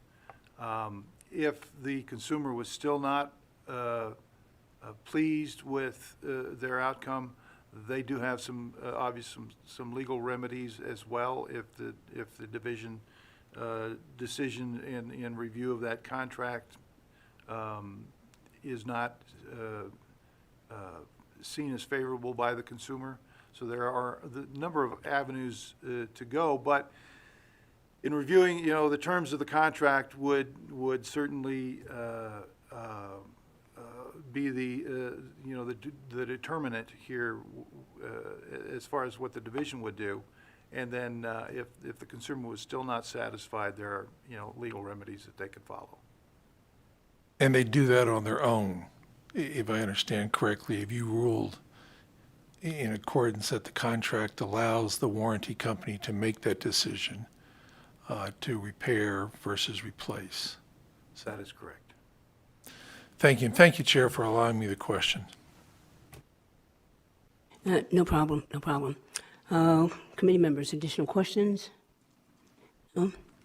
I have one, but I think it's for Director Sanchez. I wrote a note down here. In your presentation, you mentioned there's the Office of Consumer Affairs that helps, and I think it was deceptive trade practice. If someone has done something and it wasn't, can you say that again? Because the question that I have, we're going to do something with the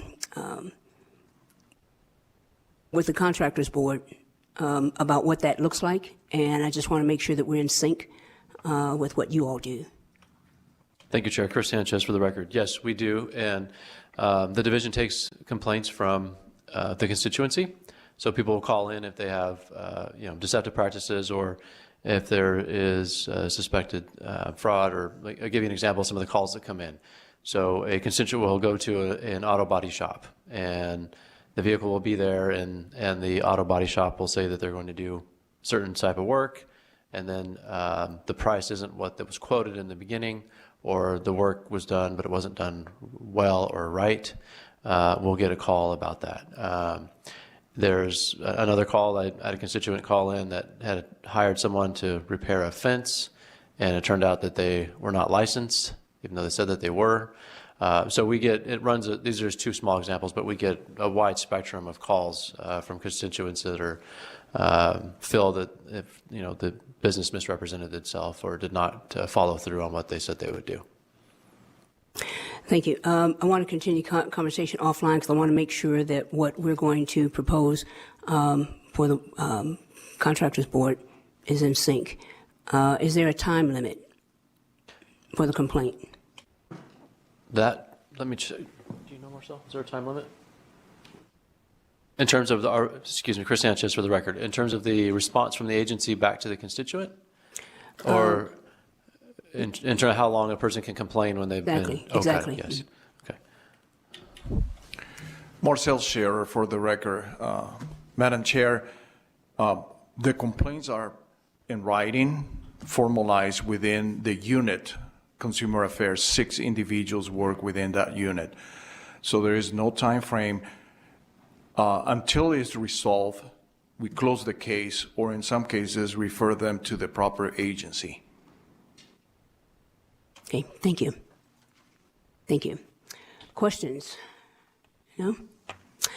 Thank you all so much for a very thorough review. I appreciate it. And Director Sanchez, welcome aboard.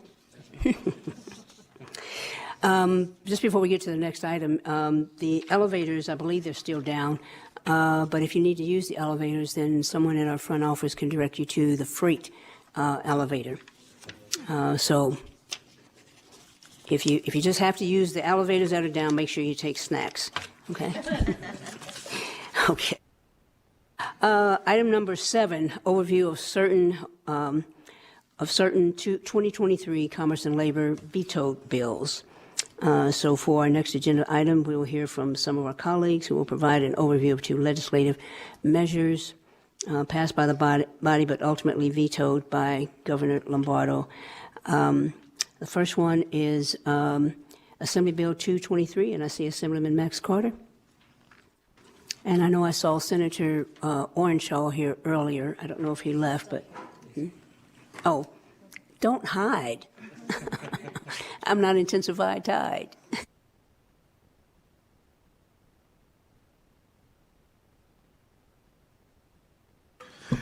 Good morning, members of the Interim Commerce and Labor Committee. I'm Max Carter, Assembly District 12, right here in the east side of Las Vegas. And so this is my first time testifying in front of a group like this, so please feel free to correct me if I'm stepping wrong. So I brought forth Assembly Bill 223 in the last session due to not only personal experience, but also larger experience from my work in the grief and debt community. I experienced where, and subsequently found out that it was pretty common that when you'd pay off a debt collector, that they were not required to even give you a receipt, or at least that's what they claimed. They all claim a lot.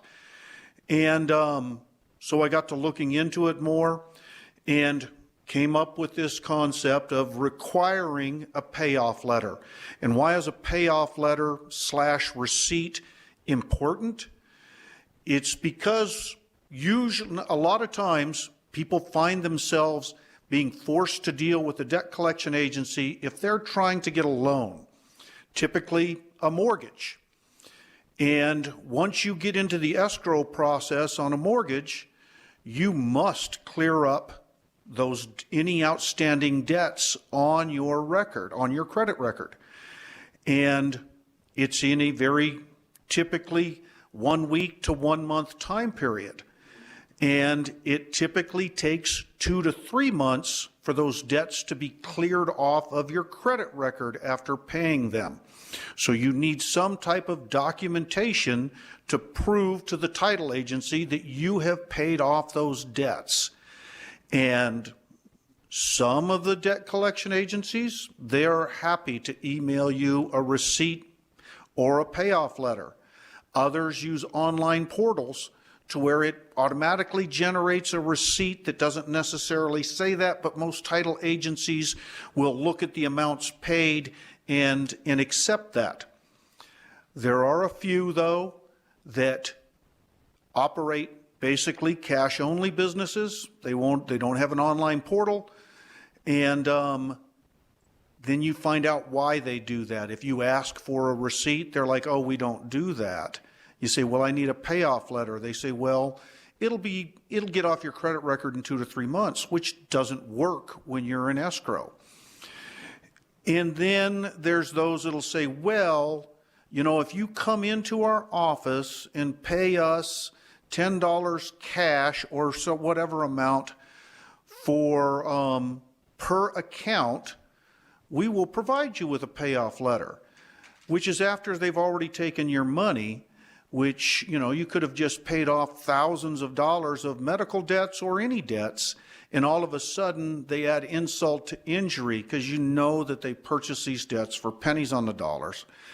And it just seemed the right thing to do, and I had bipartisan support, almost universal. There were 2 members of the Assembly that did not vote for it, and not a negative comment about it the whole way.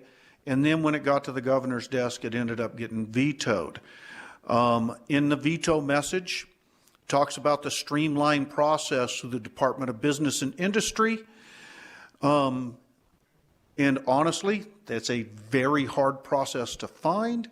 And you're also at that point in time working on a very narrow time frame to get these things cleared up so that things can move through escrow. And as we all know, bureaucracy takes time. Our state agencies may be fantastic, but it still is a time-consuming process. And so the remedy that we came up with was to grant a private right of action, basically making it to where a debt collection agency would not be very smart to violate this statute. There was in the veto message, it was addressed that, you know, that this private right of action is a bad thing. Well, we're seeing private right of actions being used to curtail citizens' rights in other states, to curtail citizens' other rights in other states by primarily the conservative movement, deputizing individuals to enforce abortion laws and the like. But now all of a sudden a conservative governor is protecting businesses that infringe upon individual rights. It seems kind of backwards. And so that's basically my experience with AB 223 and identifying a problem that I think still needs to be addressed. Thank you. Committee members, questions?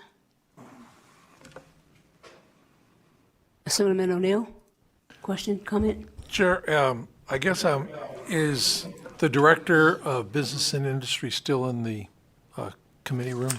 Unfortunately, they have departed. Because I would like to hear from them, because I'll try to make this a question if I may. The governor's letter back to the legislature actually offered a procedure where this could be put into regulations by business and industry. And I'd like to hear if that has been addressed with them or any discussion with the industry. And without them here, it may be difficult, but I would offer that in the future, is that we call them back and can ask them that or see what avenues there are. Thank you, Chair. Thank you. So had you talked to the governor's office or to B&I? No, I have not. No, I have not. Okay. I was pleasantly surprised when I was asked to come here and talk about this. I was looking at alternative methods for the 2025 session. Okay. Yeah, let's see. In the meantime, let's see if there's anything that can be done to help those who need it before the first Monday in February 2025. I will reach out to the business and industry people that I was sitting behind and having good conversations with prior to the start of this meeting. Okay. Thank you. Thank you so much. Committee members? Thank you, Councilman Carter. So next we will have presentation for Senate Bill 302, revises provisions relating to health care. Senator Orenshaw and Director Andre Wade with Silver State Equality. They'll provide a presentation, and the bill actually proposed to revise provisions relating to health care, specifically addressing gender-affirming care. So please begin when you are ready. Good morning, Chair Spearman, members of the Interim Committee on Commerce. For the record, James Orenshaw, I represent State Senate District 21 here in Southern Nevada. It's a pleasure to be before your committee.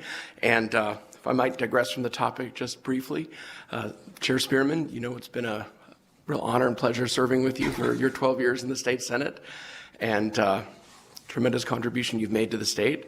I was just thinking as I sat in the audience that I'm not sure I'll get another chance to appear before your interim committee. This might be my last chance to get to present before you. And it's truly been a pleasure serving with you.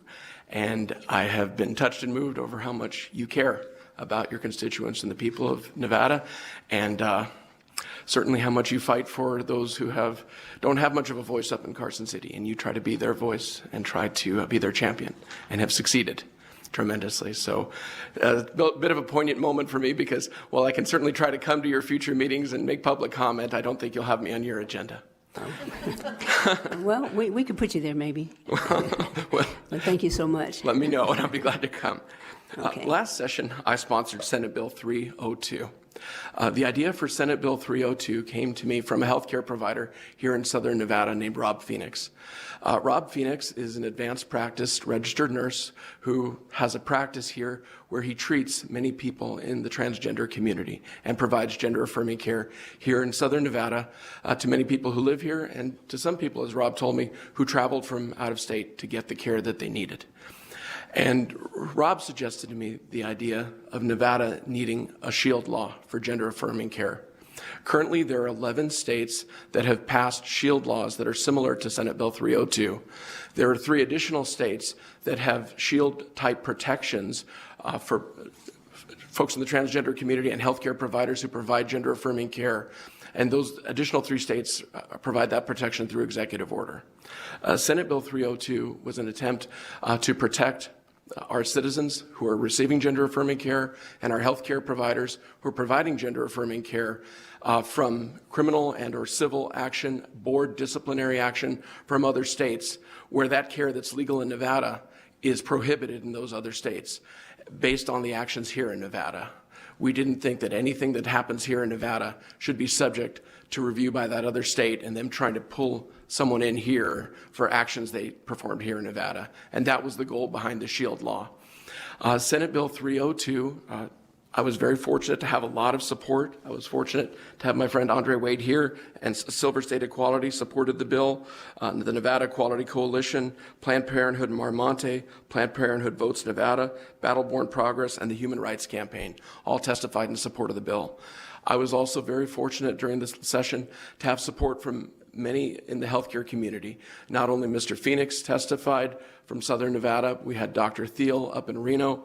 We had representatives from the Nevada chapter of the American Academy of Pediatrics testify in support of the bill, the representatives from the Nevada Advanced Practice Registered Nurses Association, the Nevada Psychiatric Association, the Nevada Primary Care Association, the Nevada State Medical Association, the Nevada Public Health Association, and representatives on behalf of the American College of Obstetricians and Gynecologists.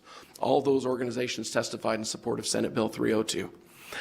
We did amend the bill, and the final version that went over to the governor's desk did pass on party lines. I had hoped to receive some support from my friends on the other side of the aisle, but unfortunately, in both houses, this bill passed on party lines.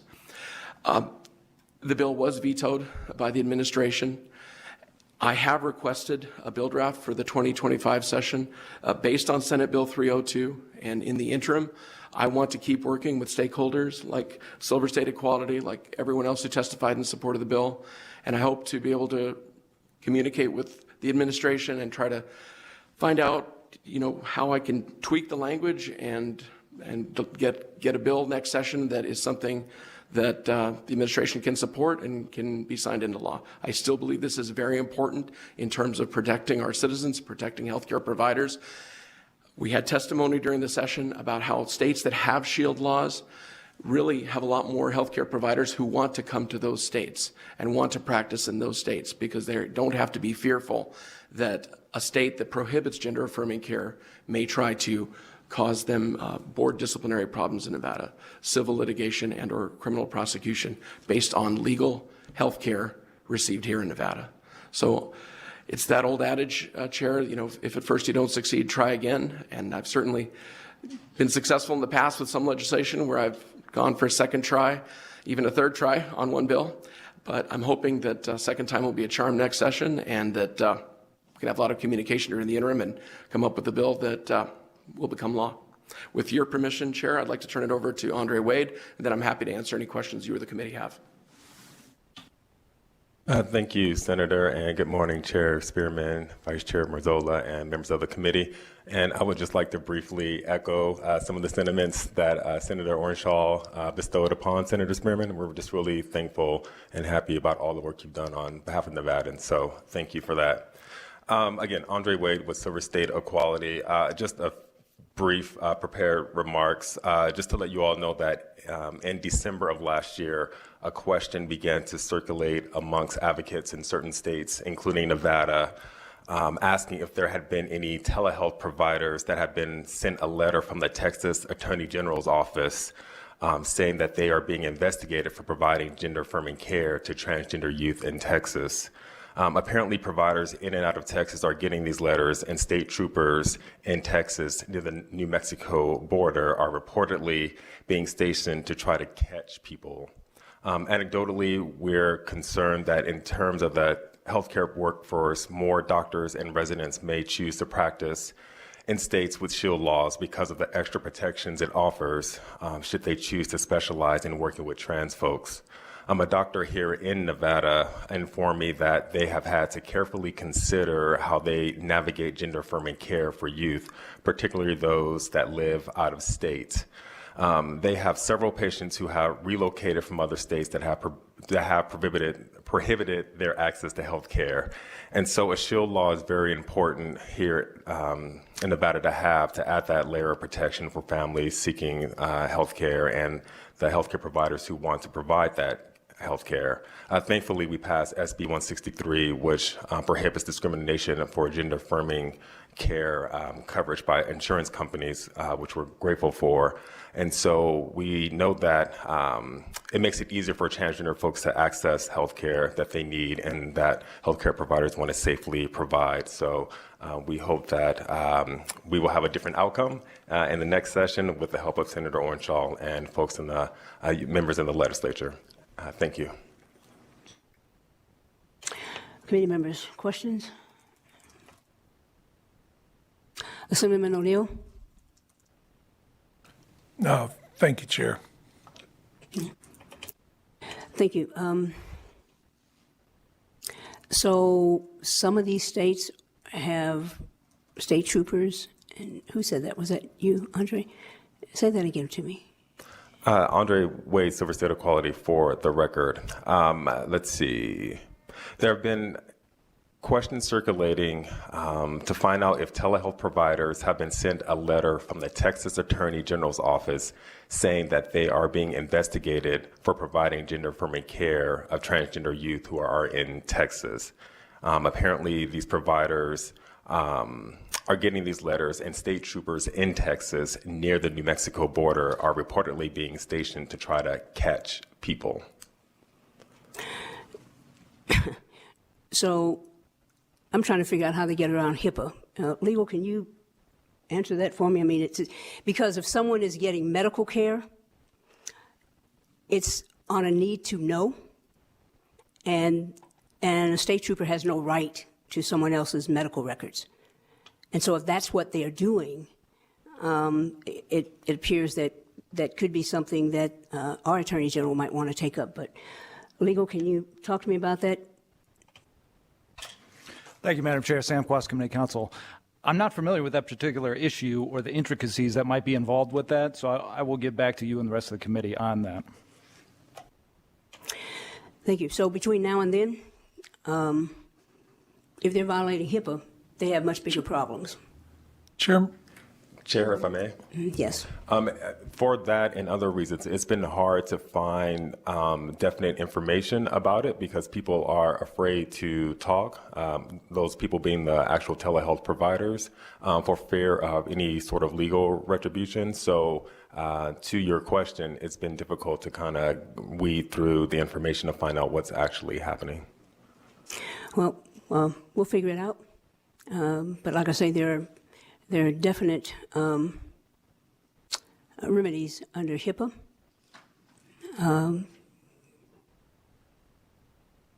You don't get a chance to look at my records, period, unless I tell you you can. Full stop. So let's figure out what that looks like. And like I said, if that is something that is indeed happening, or if people are afraid could happen, then there are HIPAA laws that will protect them between now and the time we get a shield. Does that make sense? And Senator Orenshaw, you're an attorney, so I guess I should have asked you that too. Chair James Orenshaw, State Senate District 21. I think what Mr. Wade just brought up highlights the unfortunate need for shield laws like this around the state. I don't think any patient or healthcare provider who's seeking healthcare that's legal in that state should have to have this fear that another state may try to prosecute them, might try to take their medical license, might try to sue them civilly for their actions in another state. And I don't like that we now have to have this patchwork in 11 plus 3 states that have shield laws, but I feel that there is a very important need. And I hope, next session that shield law will be passed and signed into law. No, Thank you for giving me this opportunity to present. Yeah, and like I said, between now and then, and perhaps that's something to include in there, because if they're going to take action on health care, then if you follow that to a logical conclusion, if state does not have gaming and someone comes to Nevada, theoretically they could be prosecuted for gambling. Hey, I'm just saying. So, but the HIPAA piece is, I think, is very important, very important. Assemblyman O'Neill, do you have your hand up? Yeah, thank you, Chair, because you sort of tickled me to ask a question, or two of you to allow. Regarding the troopers, Texas-New Mexico state line, is that, you have proof, evidence, people have actually come forward and stated on January 18th, 2020 X, at 2 p.m. I was stopped while I was crossing over, or is this just a rumor that has circulated? That's one of two, if I may, Chair. Andre Wade, Silver State Equality for the record. We do not have any specific information. Again, I believe it's because, from what I've been told, telehealth providers and providers in general are hesitant to talk or share any information electronically or otherwise. And so right now, this is just information that was questions that were circulated to advocates last month. So there's no foundation to it. It is just basically information. Rumors could be the word, if I understand that correctly, without any proof thereof. The second question, these telehealth providers, if I may, Chair, I should say, can I ask a follow-up? Yes, proceed. These telehealth providers that are providing services, they're out of state, their patients are in Texas. Do they have to be licensed by Texas to provide this telehealth medical or mental assistance to the individuals? Andre Wade, Silver State Equality for the record. These are telehealth providers in Nevada providing care to other folks in other states. And so they would be under whatever licensure in the state of Nevada to provide telehealth care. Right, so they're licensed here, but to practice in Texas, can Texas require them to be licensed there, or are they licensed? I know we've passed some statutes here in Nevada on telehealth that they have to be, the medical provider has to be licensed in Nevada or within the boundaries of Nevada to provide that telehealth care. That's what I'm trying to determine, and maybe Senator Orenshaw could assist on that. Chair Spearman, to you, through you, to my colleague from... Yeah, go direct. Oh, thank you, Chair Spearman. James Orenshaw, Senate District 21. And in terms of the intricacies of the rules on telehealth between the different states, I would need to either look that up and get an answer back to the committee, or I think that'd probably be the best answer, or else I might need to, after committee, if I could consult with the legal division, because I know that we've recently made some changes on telehealth, and I don't have those in front of me right now. And I don't know, and I appreciate the flexibility in the questioning, Chair. Maybe this is more designed to would have been in the actual hearings of the bill itself, but since we were discussing this and you sort of brought it up, Chair, with the HIPAA laws, that's what I was just curious about. So, Chair, it's your decision if you want them to follow up or not. I can wait till we actually have a bill in committee in session. And thank you, Chair. Thank you. I'm going to ask if our policy person, Cesar Margarejo, will read. It's from a bill 2017. Okay. Yeah. Thank you, Madam Chair. For the record, Cesar Margarejo, Community Policy Analyst. Just for informational purposes. So, looking at the Texas Medical Board's website, they do have a statement of out-of-state telemedicine licenses. And so it says that based on change in law in 2017, a full medical license is required to practice telemedicine in Texas. Therefore, the issuance of a telemedicine license has been suspended until further notice. There are no changes to the existing telemedicine license registration procedures. Options to transitioning telemedicine licenses to a full license are under review, and it's just as please contact the board for websites for updates.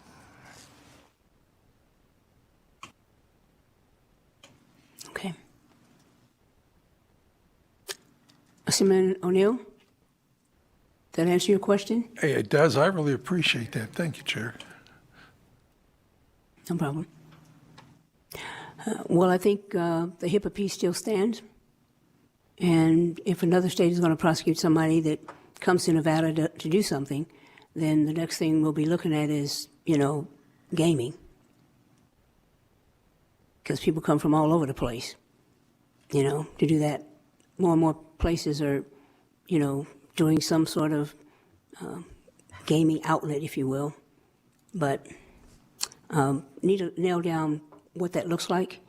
Whoever is providing information to someone else without the patient's expressed consent. I could be wrong. I didn't go to law school, but I think that's a violation of the HIPAA rights. Just saying. Okay. Committee members, just some questions? No? Comments? Okay. Thank you all so much. Chair Spearman, thank you very much. James Orenshaw, Senate 21. Thank you for the opportunity to discuss Senate Bill 302, and look forward to working with this committee during the interim and next session. And thank you to Mr. Wade for co-presenting today. Thank you, and thank you all.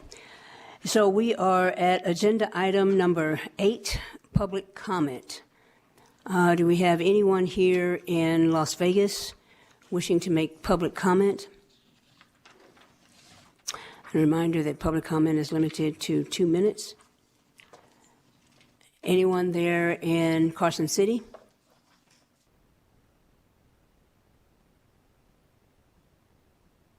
BPS, anybody on the phones? Thank you, Chair. To provide public comment, please press star 9 on your phone to take your place in the queue. Again, please press star 9.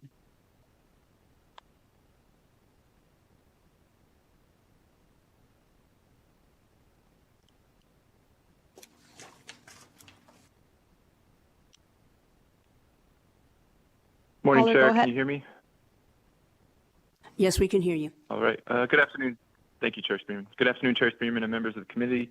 For the record, my name is Ben Innes. That is BENINESS, and I'm calling here on behalf of the Progressive Leadership Alliance of Nevada in full support of Senator Orenshaw's Senate Bill 302.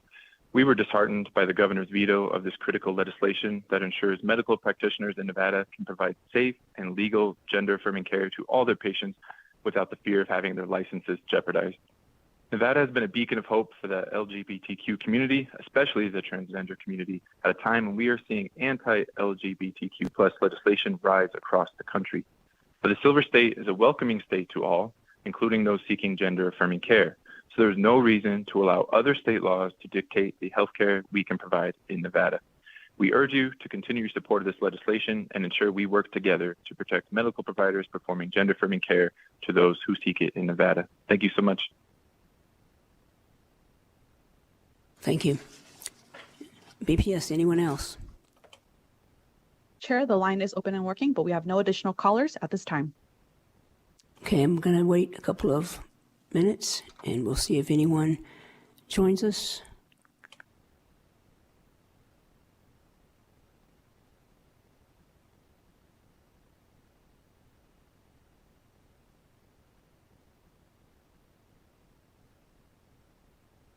Still no one? Yes, Chair, no additional callers at this time. Okay. So thank you all, everyone, especially those who stayed throughout the meeting. It may be a little longer the next time because we've got a lot of work to get done in basically 5 meetings, because the last meeting will be a wrap up on what we intend to put forward in terms of committee bills and legislation. And so thank you all, and Senator Pezzina, thank you for filling in. And with that, our meeting concludes today. Our next meeting is scheduled for Thursday, February 29th, 2024, beginning at 9:30 a.m. We are adjourned.